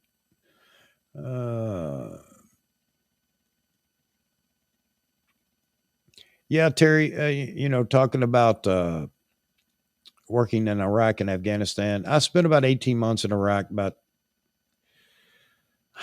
it's safe to say 4.5. It's being conservative. 4.5 years over in Afghanistan. And it was interesting to say the least. But now I get to do this, and I'm very happy camper. A lot of good people. I know what I was going to say. See, it isn't all about me. A lot of good people, yeah, that went over and served. And there were some bad apples as well. Just like anywhere in society, it's the same. But a lot of, I tell you, I've been around some true heroes. I'm not a hero, but I've been around in the mix with some real heroes. And it's great to meet people like that. Although there are some that when the game was over, I'm not sure. I don't know that they could settle down and quit. Let's see.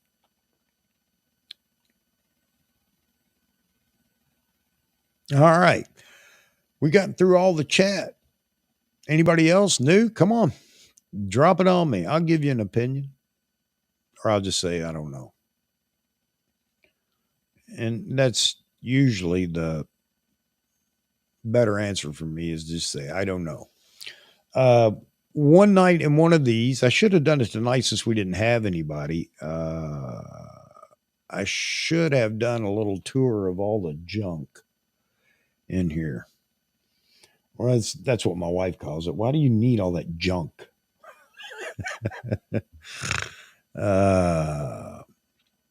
Let's see, Thomas Love. Have you had a chance to make some photos of Iraqi museums?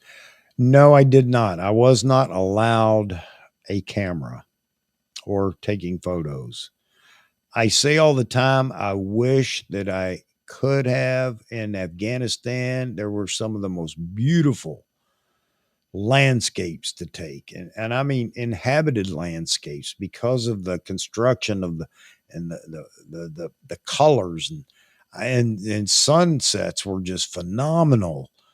So yeah, I wish I could have. I always told them one day I'd hope to come back when the place isn't, a nut house, and actually bring cameras and just enjoy traveling around taking photos. It is that beautiful. It really is. And it can be the most gut wrenching place at the same time.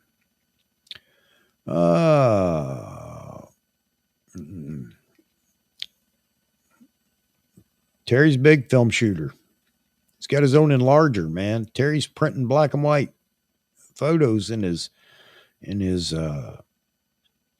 house. That's fantastic. He's, uh, all right. So yeah, all the new folks that dropped in and just listened, I really appreciate you hanging around.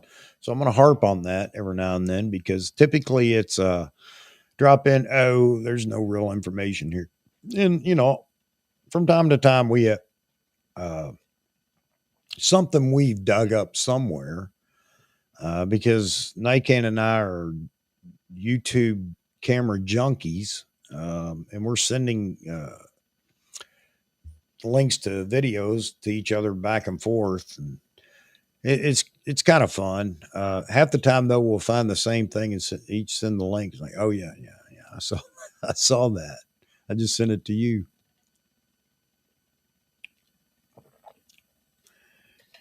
Oh man, yeah, I did that one time too, Terry, and that was enough for me. I got the most beautiful, wonderful bride in the world now. Mm. Yeah, you guys, is there anything, I know everybody does this, all the YouTubers do it, but is there any topic or anything you guys would really like to discuss um,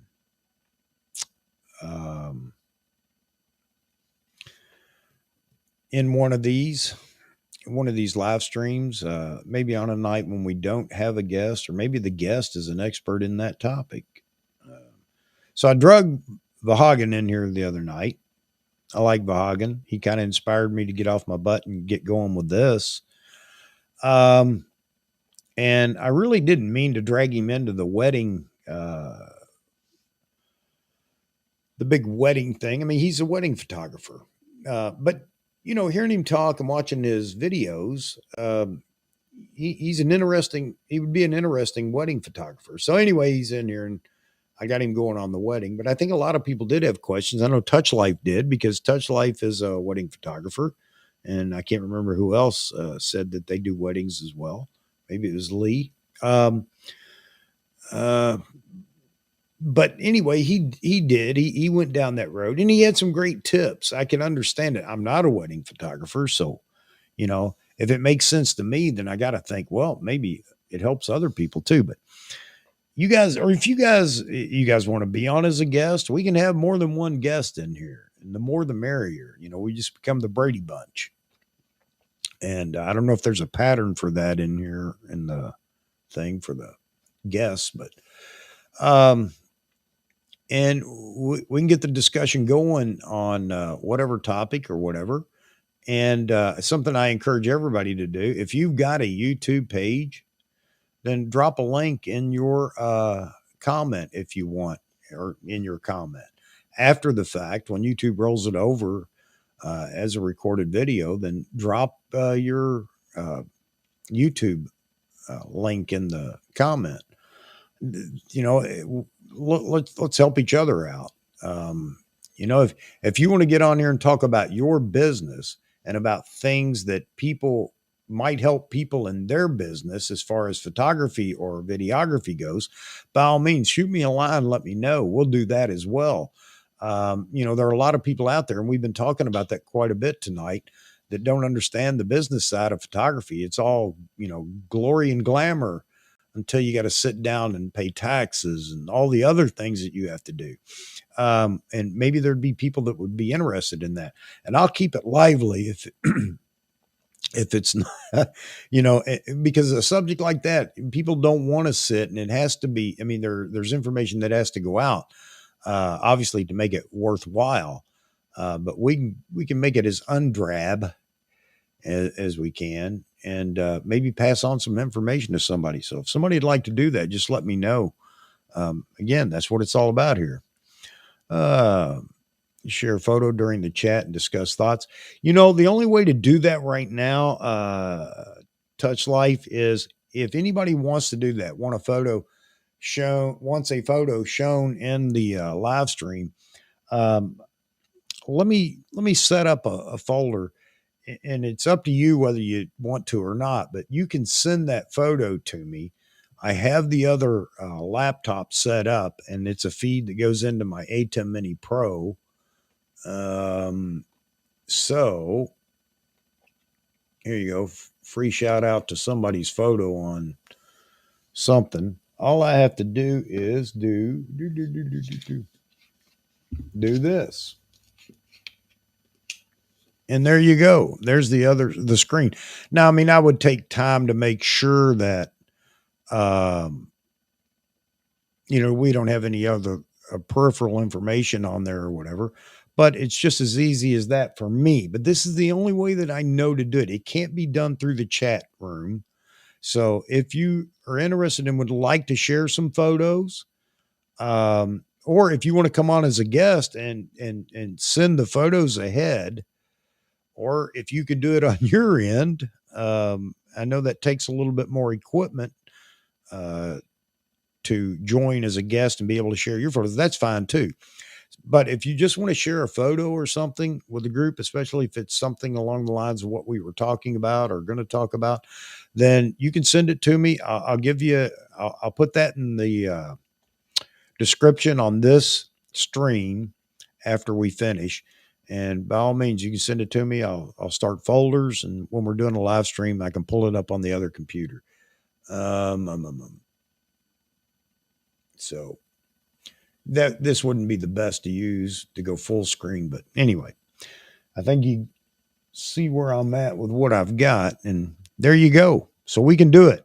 It may not be the way we want to do it, but we can do it. We can make it happen. Mm, mm, mm. Yeah, I agree with that statement, Lee. You're right. That's where the final conflict will happen. Where's my last? Going down the list here. Who can we pick on? Yeah, nice comment, Thomas Slav. You're absolutely right. This is one thing that separates this camera from all others right now. Yes, you can bet. Canon's going to do it soon. Sony's going to do it soon. I don't know how Sony's going to do it until they find a way to dissipate heat, but maybe the bigger bodies are the way to go for things like that. I don't know. But anyway, Nikon's found the solution. They got the secret sauce recipe. And I'm sure Canon's doing some corporate espionage, and they found it, and they're going to improve on it. And Canon's going to come out and be able to do it too. So, but right now, that is a big deal. It separates this camera from all others for anybody that wants to shoot 8K video, 4K 120 for any length of time, to be able to record internally. And soon with a firmware update, that will be RAW included, and ProRes. ProRes RAW. It's just a fantastic camera. And can you believe that you got people that want video in the hybrid camera right now? And with all that the Nikon Z9 will do internally, mind you, they're complaining it's too big. I mean, man, what do people want? But you're absolutely right. Good comment. Absolutely right. And that is one of the key things about this camera right now. You don't need an Adamus Ninja 5 Plus. The camera does it itself. So, not that you don't, yeah, there's still a reason for an external monitor like the Ninja, but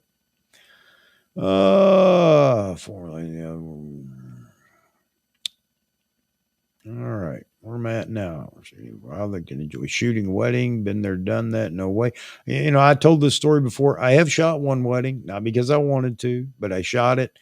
It wasn't too bad. I didn't do too bad. They were extremely happy. But I knew then that I don't want to be a wedding photographer. Hats off to you guys too. No.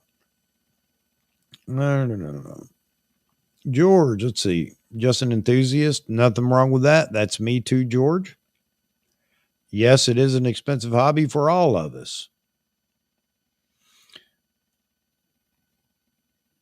Let's see. get into wildlife. That's why I'm getting the Z9. Good on you, man. Good on you. Yeah. I do wildlife in the backyard, whatever comes through. And I have, because I have a waterfowl refuge back there, I do get a lot of visitors, four-legged as well. And, it's fun. I really enjoy it. I enjoy the birds, the ducks, I have a fox that comes through once in a while. I got a bobcat the elusive bobcat that shows up just before it's so dark you can't hardly see him. I got a kingfisher back there. It's driving me nuts. I wore my Wimberley gimbal head out one day chasing him. Z9's going to fix that. I'm going to nail that shot, that bucket list shot with his reflection in the water and the beak just touching. But I've got all these things back there, and it really is enjoyable. Time flies too. It really does. So I hope you enjoy it, George. Get that Z9, get out there and get with it, man. I shoot squirrels. I don't care. Whatever comes along. I'll take their portraits. There's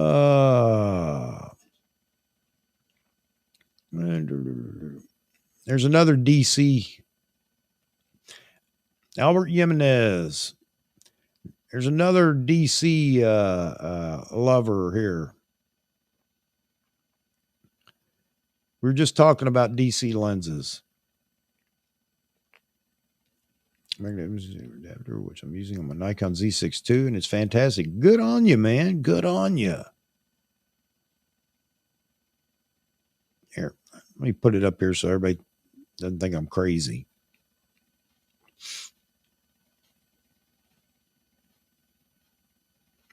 That's great. I really enjoy hearing people that are adapting older glass on the new mirrorless bodies, and they find that it's fantastic, because you're always going to come across somebody that says it's not as good, it didn't, whatever. And I know that was a big argument about whether pros were ever going to jump off the DSLR into the mirrorless system. And, most people said they won't until all the native glass, telephoto, super telephoto is available. But with the FTZ, we know that a lot of these lenses work well. And I'm going to find out with my 400-2.8. We're going to find out. I know it's not going to autofocus any better than it ever did, because of the focus mechanism and everything in the new lenses. But let's just see how good or bad it is. Thanks for that, Albert. Appreciate you sharing that. And that's kind of stuff that a lot of people, maybe somebody out in the audience is, hadn't thought about trying it or whatever. So, hey, we can all be as smart as, each other, as long as we're sharing it here. Man, I've really not kept up with these. I have a Z7 II. I'm very happy with it. Yep.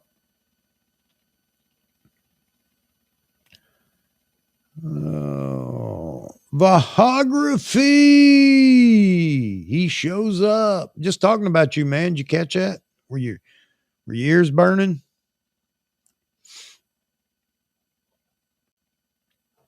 Talking about you coming on, and I kind of pushed you back into your job, the wedding photographer. I really didn't mean to do that. I hope you don't mind. I mean, a lot of good information came out. I'm sure everybody enjoyed it.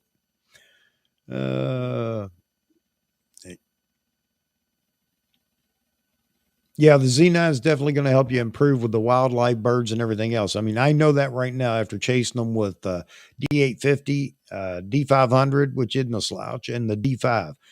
None of those cameras are slouches, but I got to say, with this new autofocus and 3D tracking, I expect to up my game big time. So I know you'll enjoy it as well, George.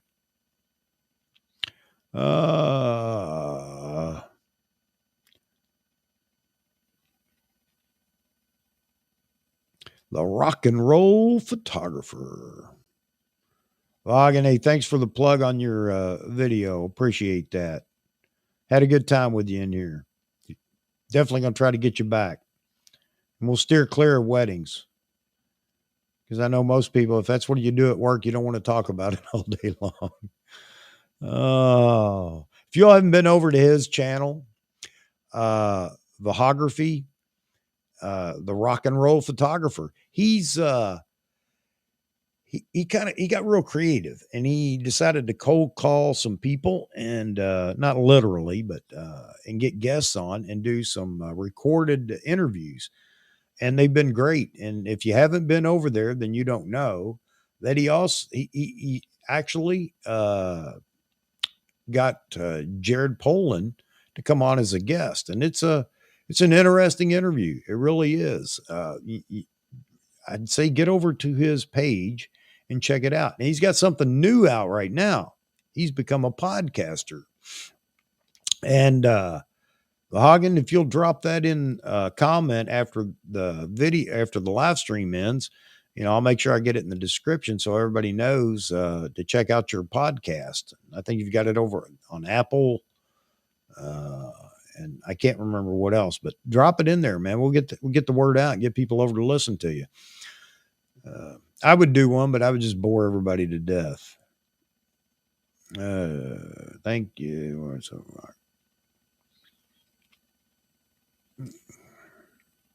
Got all these celebrities in the house tonight. I don't want to be a celebrity. I want to be the guy that, can have celebrities come on and get in here and chat it up with everybody. That's when it's fun. Oh, I can't, man. Trying to move the chat window.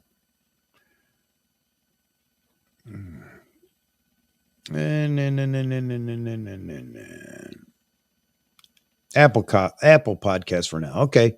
All right, man. Make sure you drop a link down in a comment after this ends so we can all find it. Just search photography on there. Well, I guess that works as well.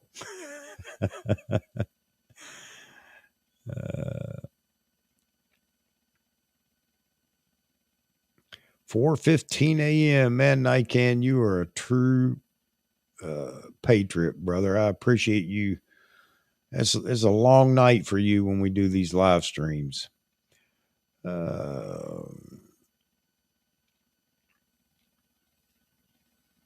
Absolutely, Vaughan. You name it, man. And don't bring me on as a technical advisor. That might fail miserably, but I can give an opinion. That I can do. And I see that my light finally decided to shut off. I guess it got hot over there. Got all these good people in here. That's what it's about. That's what it's about. Good people, good topic. Oh, Z9 though. When will it ship? Come on, Nikon USA. Everybody else let the cat out of the bag. Why not you? Let me jump over and see make sure B&H hadn't changed anything. So Vahagan, we're going to have a shipping party here Wednesday night. Now, we don't know if it's going to be the camera is shipping or the camera is not shipping yet. But we're going to be in here to cry or cheer Wednesday night. Stu Blue's going to be over here. So you may want to get in on that too. Have a good time. We may be all trying to help each other up out of the doldrums if it doesn't ship. The other thing, by Wednesday night, let's just say that it ships Wednesday on the 15th. And Nikon said that's the day, or not that's the day, but the day that you hear for shipping is the day the camera leaves the camera store or the retailer. So that would mean Wednesday night, if in fact it ships Wednesday, the 15th, there will already be cameras out there and we can already start talking about that, what we found and everything else. And whether we were lucky enough to get in on this first batch. So that's going to be a good stream that night. I think we'll have fun with it. Oh, 2 hours and 19 minutes, man. I'll tell you what, YouTube must hate me because they've got to roll this over into a video. Yeah. Yeah, Vahagen's going to have his. He's going to come on the show and say, "Look what I've got." Cuz I know you're going to the store to pick it up, right? Vahagen, you're not it doesn't have to ship. I think you're close enough you can go pick it up if you fall in that batch. Oh man. Uh,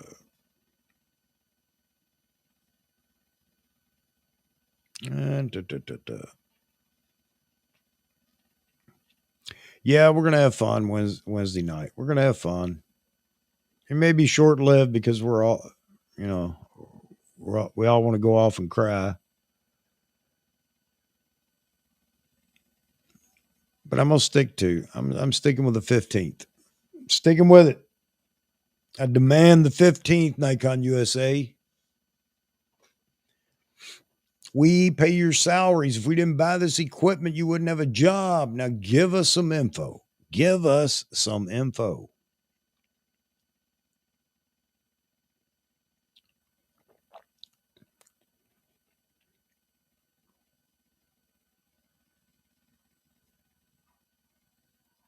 Mm.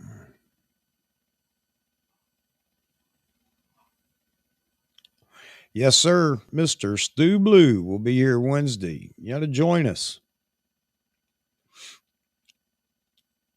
Man, I don't know if the people could handle it. You, Stu Blue, I'll just stay out of the way. Let you guys rock and roll it. He said he was, and I'm going to give him a lot of shame. Oh, here we go with Siri. I said he, and it thought I said Siri, and it's now typing everything I say. Stop. Go away, Siri. Siri, close.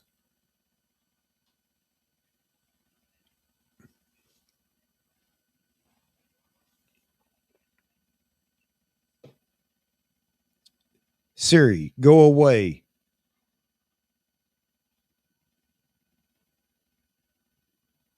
This is embarrassing. I can't even tell a stupid thing to go away. I don't know how to get rid of it. Oh, there it finally gave me a little X. All right. Just showed my technical prowess. I don't know how it works. I just push a button. Uh,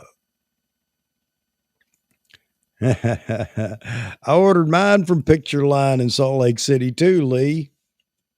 I ordered it back in March.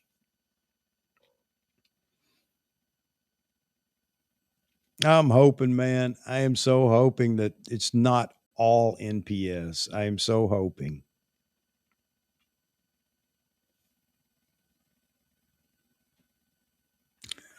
Terry. Yeah, it's driving me crazy tonight. I have to be careful what I say. It pops up and then it starts typing everything I say. I wonder how long it would do that before it would quit on its own. Oh,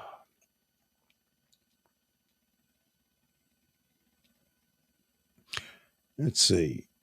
Agnetha here. AP, how do you like your transition from DSLR to mirrorless? Um, Agnetha, I don't feel like it was a transition actually. I think it was just buying the next Nikon body, at least for me. I think the Z9 is going to change that because it offers so much, but I think that would be the case with any brand that has a leap that far. Um, I kind of got used to the LCD on the back and using that to compose photos. Of course, coming from DSLR, I wanted to use the eyepiece, and now I guess that could be a transition point there. Um, because yeah, I understand the complaints about the electronic viewfinder. A lot of people said this is before. I mean, it's not specific to any camera. A lot of people just didn't want to go to an EVF. They didn't feel it was fast enough. There was no refresh rate that would allow you to see like an OVF and everything else. And I understand that. But I didn't find it too terrible. Now for wildlife, yeah. I mean, even shooting in the backyard, I will admit it's just better to keep the LCD going. Um, but I don't think it was really a big transition for me. I really like the mirrorless, and I really like where it's going. A lot of people are afraid it's going to take photographers out of the role of being a photographer. I think we got a little ways to go yet. But anyway, yeah, I like the mirrorless. It wasn't a struggle to switch over. I do miss my D5 because there's just something about a flagship camera, but not a big transition for me. I know it's an older question you asked way back when, but I'm trying to scroll through here and keep up with.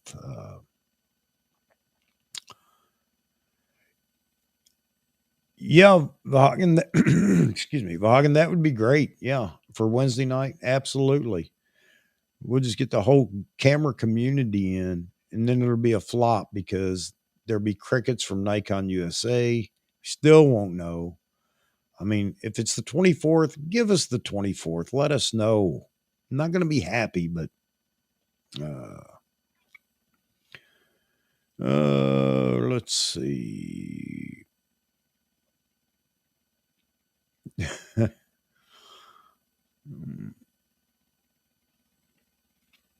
Yeah, guys, I'm just trying to catch up. Guys and gals, I'm just trying to catch up. I'm not politically correct, and I mean nothing by the things I say. So if gal offends or guy offends, I'm sorry. Uh, yeah, we'll see who we can get in here. But again, Vaughan, you're welcome to join. I'll send you a link if you like. You just let me know before Wednesday. Well, I'll send it anyway Wednesday, and you may change your mind. And that doesn't mean you have to be in on the beginning. Anytime you want to drop in, by all means do. Uh, I'd love a Walkman in my camera. I'd like one that actually brews coffee. You know, maybe Keurig can work with Nikon. Oh, and sorry, folks, dead air, dead air. I got the director yelling in my ear, dead air. Uh, you know, you say that as a joke. Terry Ask Angry if he has a scoop. No, I was going to say actually, it might be an interesting. He might be an interesting guest to have on, but the problem is I wouldn't want to. I'm not one of those kind of people that wants to torment somebody or whatever. And I have a feeling it would get out of control real quick for people that want to pick on him for one thing or another. But it would be interesting. You got to admit, it'd be interesting. I'm still going down the list. I'm a slow reader. The official party, Lee. Yeah, it's up to Nikon. But Wednesday night, we're going to celebrate it as if it's 1999. So, so Wednesday night, we're going to be in here 9 p.m. Eastern. I'll go live with whoever we wind up with as guests, definitely with Stu Blue, and he ain't backing out on me. And Vahagen's welcome to join, and we'll see what we wind up with. But yeah, 9 p.m. Wednesday night on the 15th. And hopefully we're talking about, yes, it's finally in the hands of the regular Joe, and it's not a pre-production model. I'm really curious to see if there's going to be much difference between the pre-production and the shipped camera. Obviously it's all going to be firmware, but I'm curious to see if there's anything that anybody identified in any of the reviews or the pre-production has been changed in the final camera body. Yeah, special offers in place in January to challenge Canon and Sony. Terry, I still have my Walkman cassette. Yeah. Wednesday night. Prince of the Night wearing a raspberry beret. There you go. Yeah, it's going to be fun. I think we'll have a good time. I can't believe we've got this many people in here tonight. You know, do I sound like a newbie? Yes, because I am. And I really appreciate the people actually are in here just to listen. Uh, yeah, firmware updated before it ships. I'm just curious to see if that firmware makes any difference in any of the things. There really wasn't any firmware, a lot of firmware issues that anybody found. So it'll be interesting to see if anything changed. Confirmation from Nikon. Vaughan, you talking about for the shipping date? Yeah, if Wednesday isn't it, and Wednesday for me is based on the fact that B&H has held on to that will ship on the 15th all along, and I go back to, you think that because they deal heavily with Nikon USA.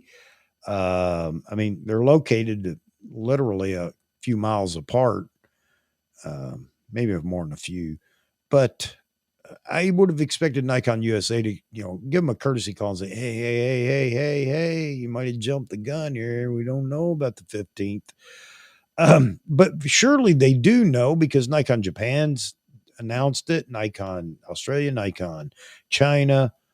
So I don't understand no Nikon USA, or maybe Nikon Japan. I'm just saying that. I'm parroting what somebody said. I don't know that that's fact. So maybe it is that nobody knows what date, but they seem confident in the 24th for China, 23rd for Japan. And I can't remember what Matt Irwin said down and he did say he had a confirmed date. So there you go. Um, why no date for USA? Okay, here we go. I'm going to reason this out. It just came to me, folks. They don't want to offend the rest of the world. Nikon USA doesn't want to cause a stir in the Nikon family across the globe by announcing that US will get the camera sooner. There it is. There's your scoop. So the 15th it is. And we're fixing to find out. uh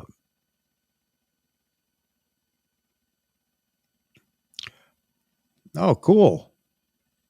Hagen, great.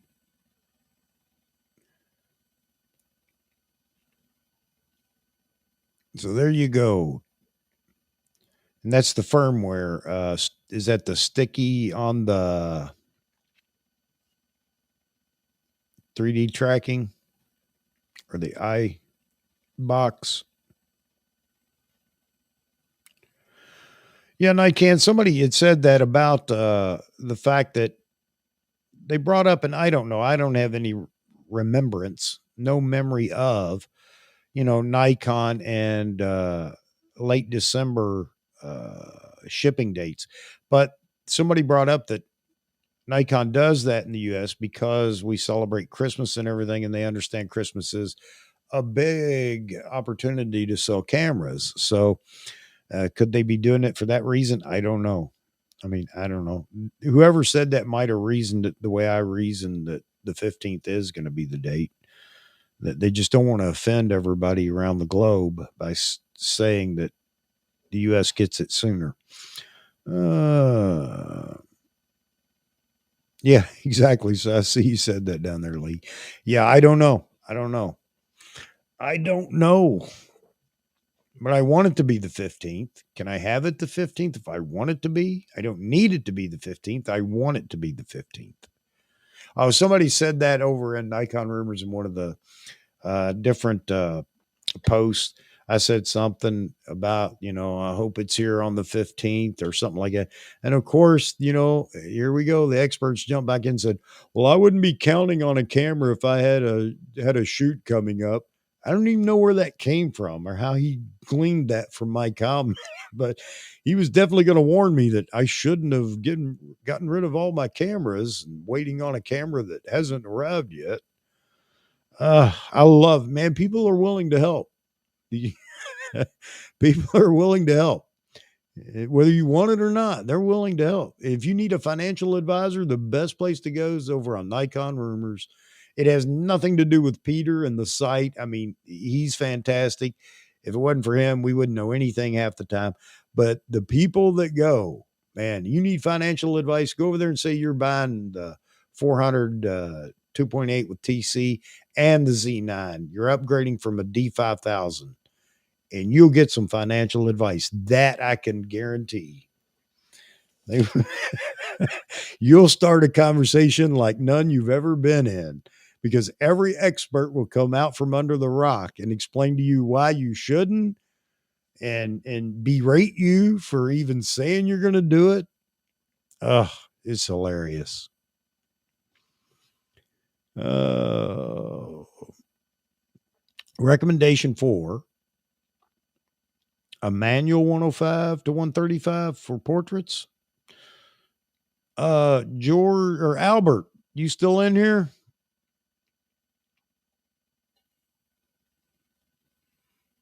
Albert had the old 105 DC. I don't know how far back you want to go. Oh, that's something else. I have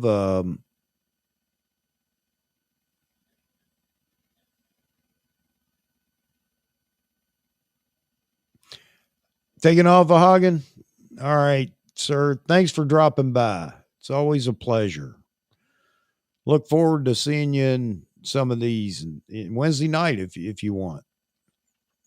We'll chat about it, but you're welcome in Wednesday night. Might be a flop. We might all be disappointed, but we can I guess make a night of that too.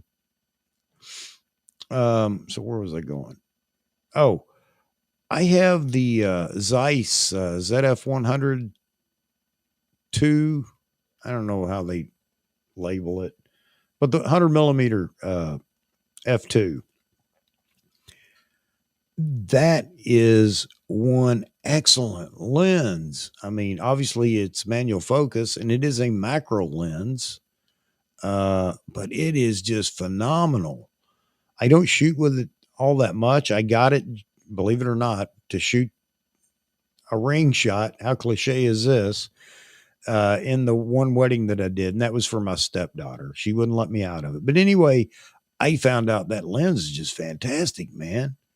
The rendering from that lens is beautiful. Mm. Yeah, Stu Blue. Stu Blue, he'll keep us going. There's no doubt about it. No doubt about it. And have a great time. We'll all have a great time with Stu. That's our job to keep up with him. Uh,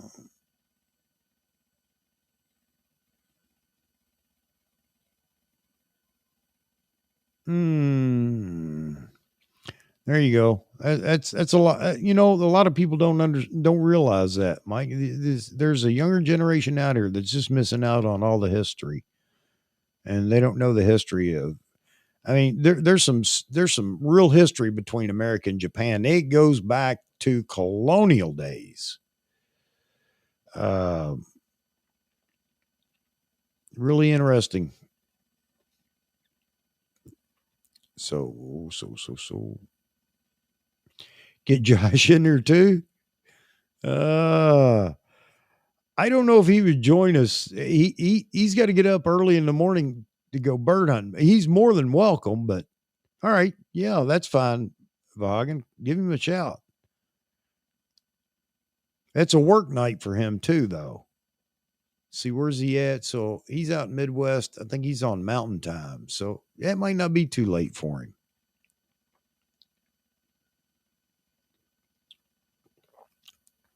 Oh, he's on Pacific Time. Okay, I can't remember where he's at. All right, so it's not too late for him. Okay, so we're talking about Bayou Josh, folks.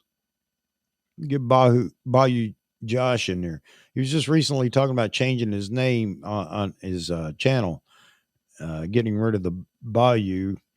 Seemed to bother him that he wasn't from Louisiana and had a fear that maybe that was anyway. I think most people said no, stick with it. Tomislav, let's see. Excellent lens. Yeah, the Zeiss 85 1.2. Technology, autofocus, manual focus. Cool. I'm putting it up here, man. I did not know this. That could entice me. That could entice me, definitely, for the 85 millimeter focal length. Hmm.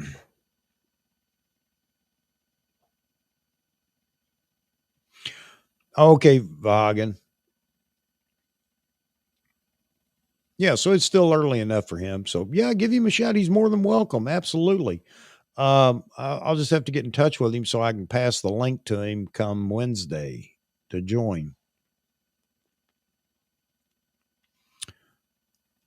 Well, I'll tell you what, I definitely, the only Zeiss lens I have is that lens, and it's a quality lens. I mean, the build, it feels great in your hand. The focus throw on it is like butter. I mean, it's just fantastic. There's just enough resistance to it. Um, and now, and you know what? I actually did with the mirrorless cameras, and this goes back.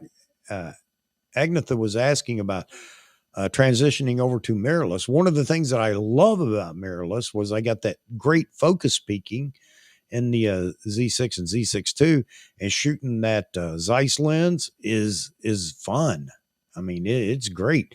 Yeah, obviously it's not as fast as autofocus, or it's as fast as you are in focusing, but with the zebra stripe, man, it's just it's just a phenomenal lens. It has its own look.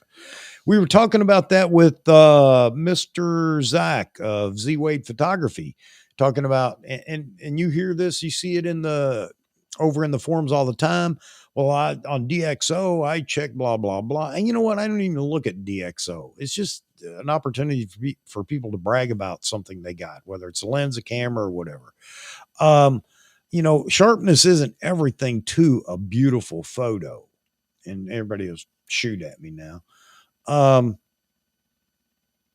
there are lenses that render photos that are just absolutely spectacular, and they're definitely not the sharpest lenses in the world. Um, and if it's creativity that we're looking for, or an opportunity for people to look at a photo and go, wow, and hesitate and want to stay there and look at it and just let their eye wander all over it, it's not always because it's super sharp. There's just some other quality about it.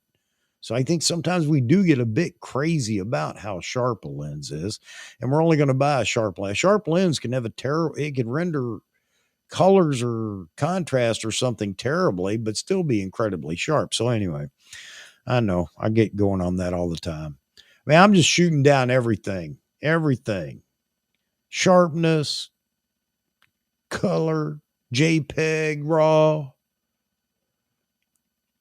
And get the name the sloppy photographer. Yeah, bokeh can do that. But you know what? I think we're about to hit a point because we're seeing so many good large aperture lenses, especially here with the mirrorless systems. Um, Mark my words, it won't be long and people are going to get tired of every photo having the buttery out of focus area where everything's gone. It's going to happen because I think people are going to overuse that technique.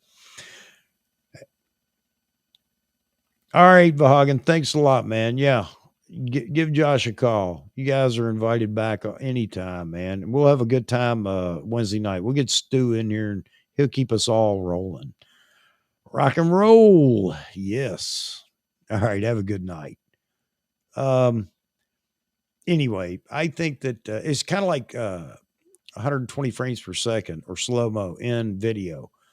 The more opportunity we get in cameras to use it, and it's already become at times like, man, it's just overused. You just got to be a very creative person and know how to use it, I guess. And we need to be very careful, or you're just going to turn people off. Like star filters, when those, and they've been around forever, but all of a sudden, it was a big thing, and it became ridiculous.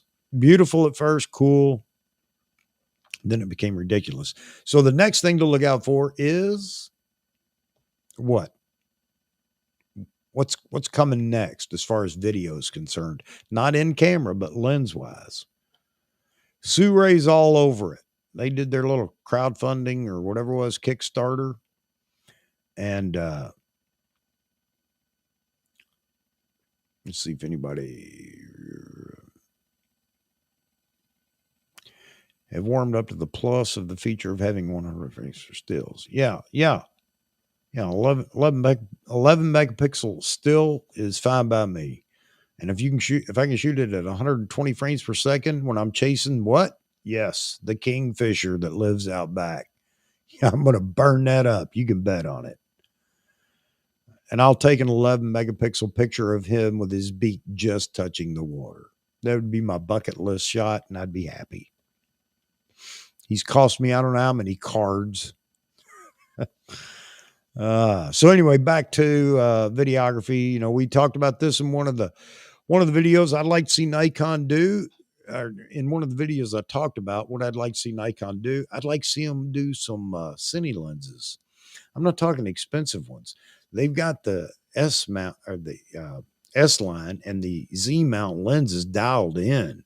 If you just because the focus breathing is so controlled in so many lenses, not all, but so many, you take those lenses and give us a small set of cine lenses, some outer control. I don't know if they can do it electronically with an outer ring for aperture, but you give us a small set of cine lenses and watch how many people look at Nikon then.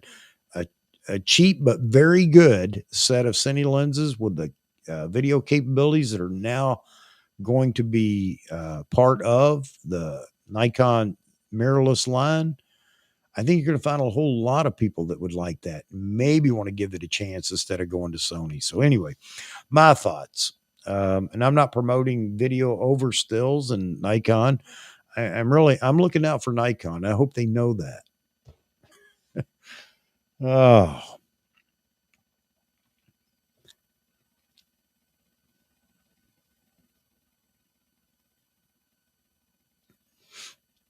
yep, that's it. I mean, they've definitely found a way. They got the secret sauce somewhere. Strong kung fu to combat focus breathing. And if they can do that and give us a small set of those cine lenses, I think that's a big deal. Keep it in the price range with the lenses that we have right now. In other words, a 51.8, a 52.9, or a T29 or T28 or T2 or something like that. But with a little bit of external control on the lens for aperture and focus, and make it a manual or autofocus lens, because there are people that are still going to want to pull focus, and give it to us in a few key primes and maybe one zoom. And man, I think they knock it out of the park with that. Right now, though, I agree they need to concentrate on filling out the S line that are on the chart. So we don't need to be going out in left field when, right now it's important that we get all those done. Hey, there's my beautiful daughter. That's my beautiful daughter, folks, Miss Courtney. Hi, baby. By the way, she's down in Kentucky and I'm up in Connecticut. So this is kind of like a fancy FaceTime for us here. Oh. Wait.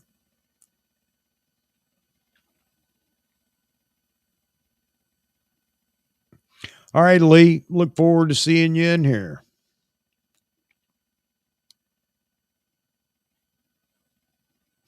Yeah, anybody hears anything, good rumor or whatever, drop in the comment after this live stream post.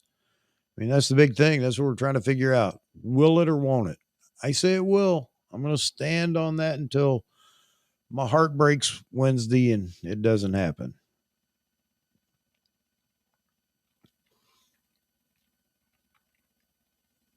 Uh,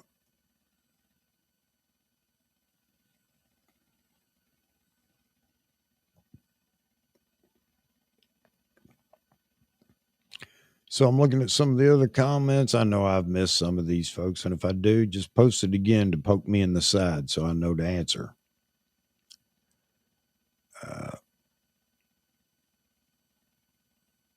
All right.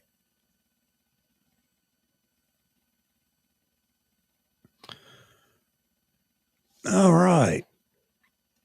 How many people, if you guys don't mind, I know that there are a lot of people that are watching and haven't commented, and I'm not going to beg you to do that. I mean, you have your reasons, but I would be interested to know where everybody's at. Do I have any anybody from uh Asia in here now watching? I'm just curious because looking at the time, I think I may be entering into that early morning time when I seem to be getting some comments, or not comments, but clicks. I'm just curious because we really talked about the time of these live streams. There is no way to accommodate everybody, but I wanted it to be at least obtainable for most people, whether it be either late at night or early in the morning. Um, but so it's not coming up at 2 in the morning for some people, other than Nikan, but he can handle it. Oh, okay. Chantia Tan. Is it Chantia or Chantia? Well, I guess there's no way you can tell me that, is there? Sorry about that. Well, glad to see you in here. I really appreciate you coming by. And yeah, you're up in BC, Miss Agnetha.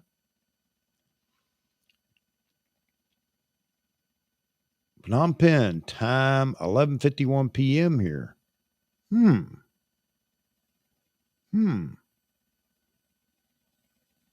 Okay.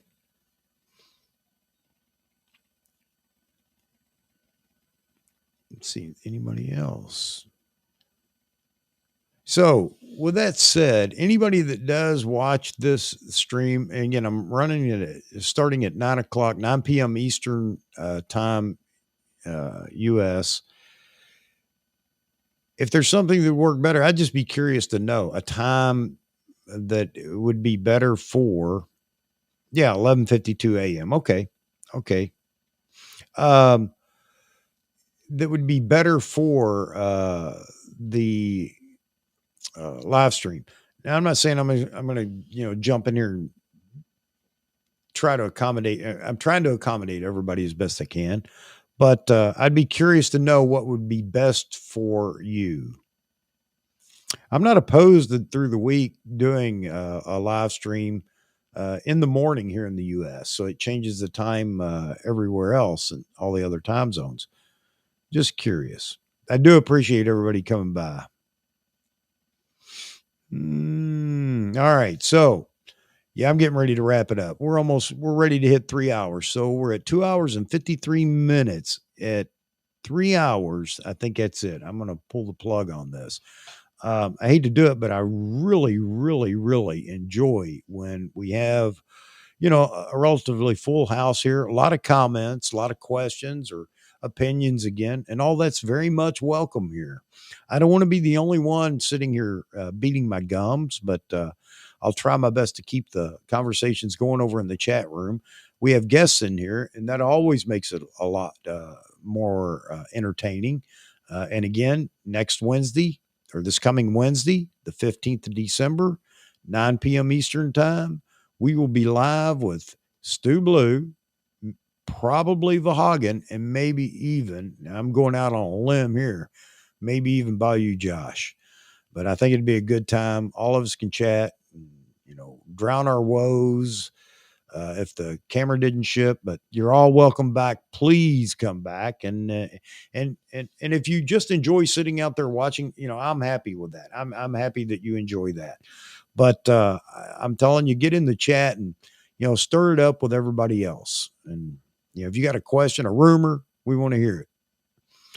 All right, folks. Now I'll be quiet for a few minutes. Anybody got any last minute business, comment, question? Gaining lots of new members. I don't know, Terry. I hope so. I really enjoy it because it just tells me that, I say we all the time, not just me, because, I don't want to sound cliche, but it's everybody else that really makes all this work. So it just means that we are doing something right. And that's, I hope it's enjoyable. And we can also provide some information from time to time and joke around and laugh about, some of the things that are going on. I don't want to pick on anybody in the community. I know I get close sometimes, but I don't want to be, I don't want to be that person or whatever. I do express my true feelings on things sometimes, um, but I don't want to bash camera systems. I don't mind picking on some of the lunatics, lunatic fanboys of other brands, and the same for Nikon. I don't mind that. But all the brands have something to offer. Most of us here choose Nikon for whatever reason. Others may not, and they may still come into the live stream. So here I go, running off at the mouth again. But anyway, folks, anything you have to say or anything you want to add to what we do here in the live stream, by all means, post it. Let us know. Let's keep things going. Yeah, no brand hashing. Yes, or bashing. I'm sorry. Absolutely, Agnetha. And we do joke. We do joke with each other, and I don't mind when people do it with us and the Nikon. So absolutely. All right, everybody. We're getting close here. I see all the folks over here that are tuned in. By all means, if you would, on your way out, drop a like. Again, it makes me feel good. And I'm really becoming more and more motivated to get in here and stay engaged with you guys. But Wednesday night, 15th, 9 p.m. Eastern, should be a hoot with all those guys in here. And I get to sit back in the back and just laugh along with everybody else. All right. Bring your questions and your comments and your rumors with you. We will see you then. Thanks, everybody. Thank you very much. Bye bye.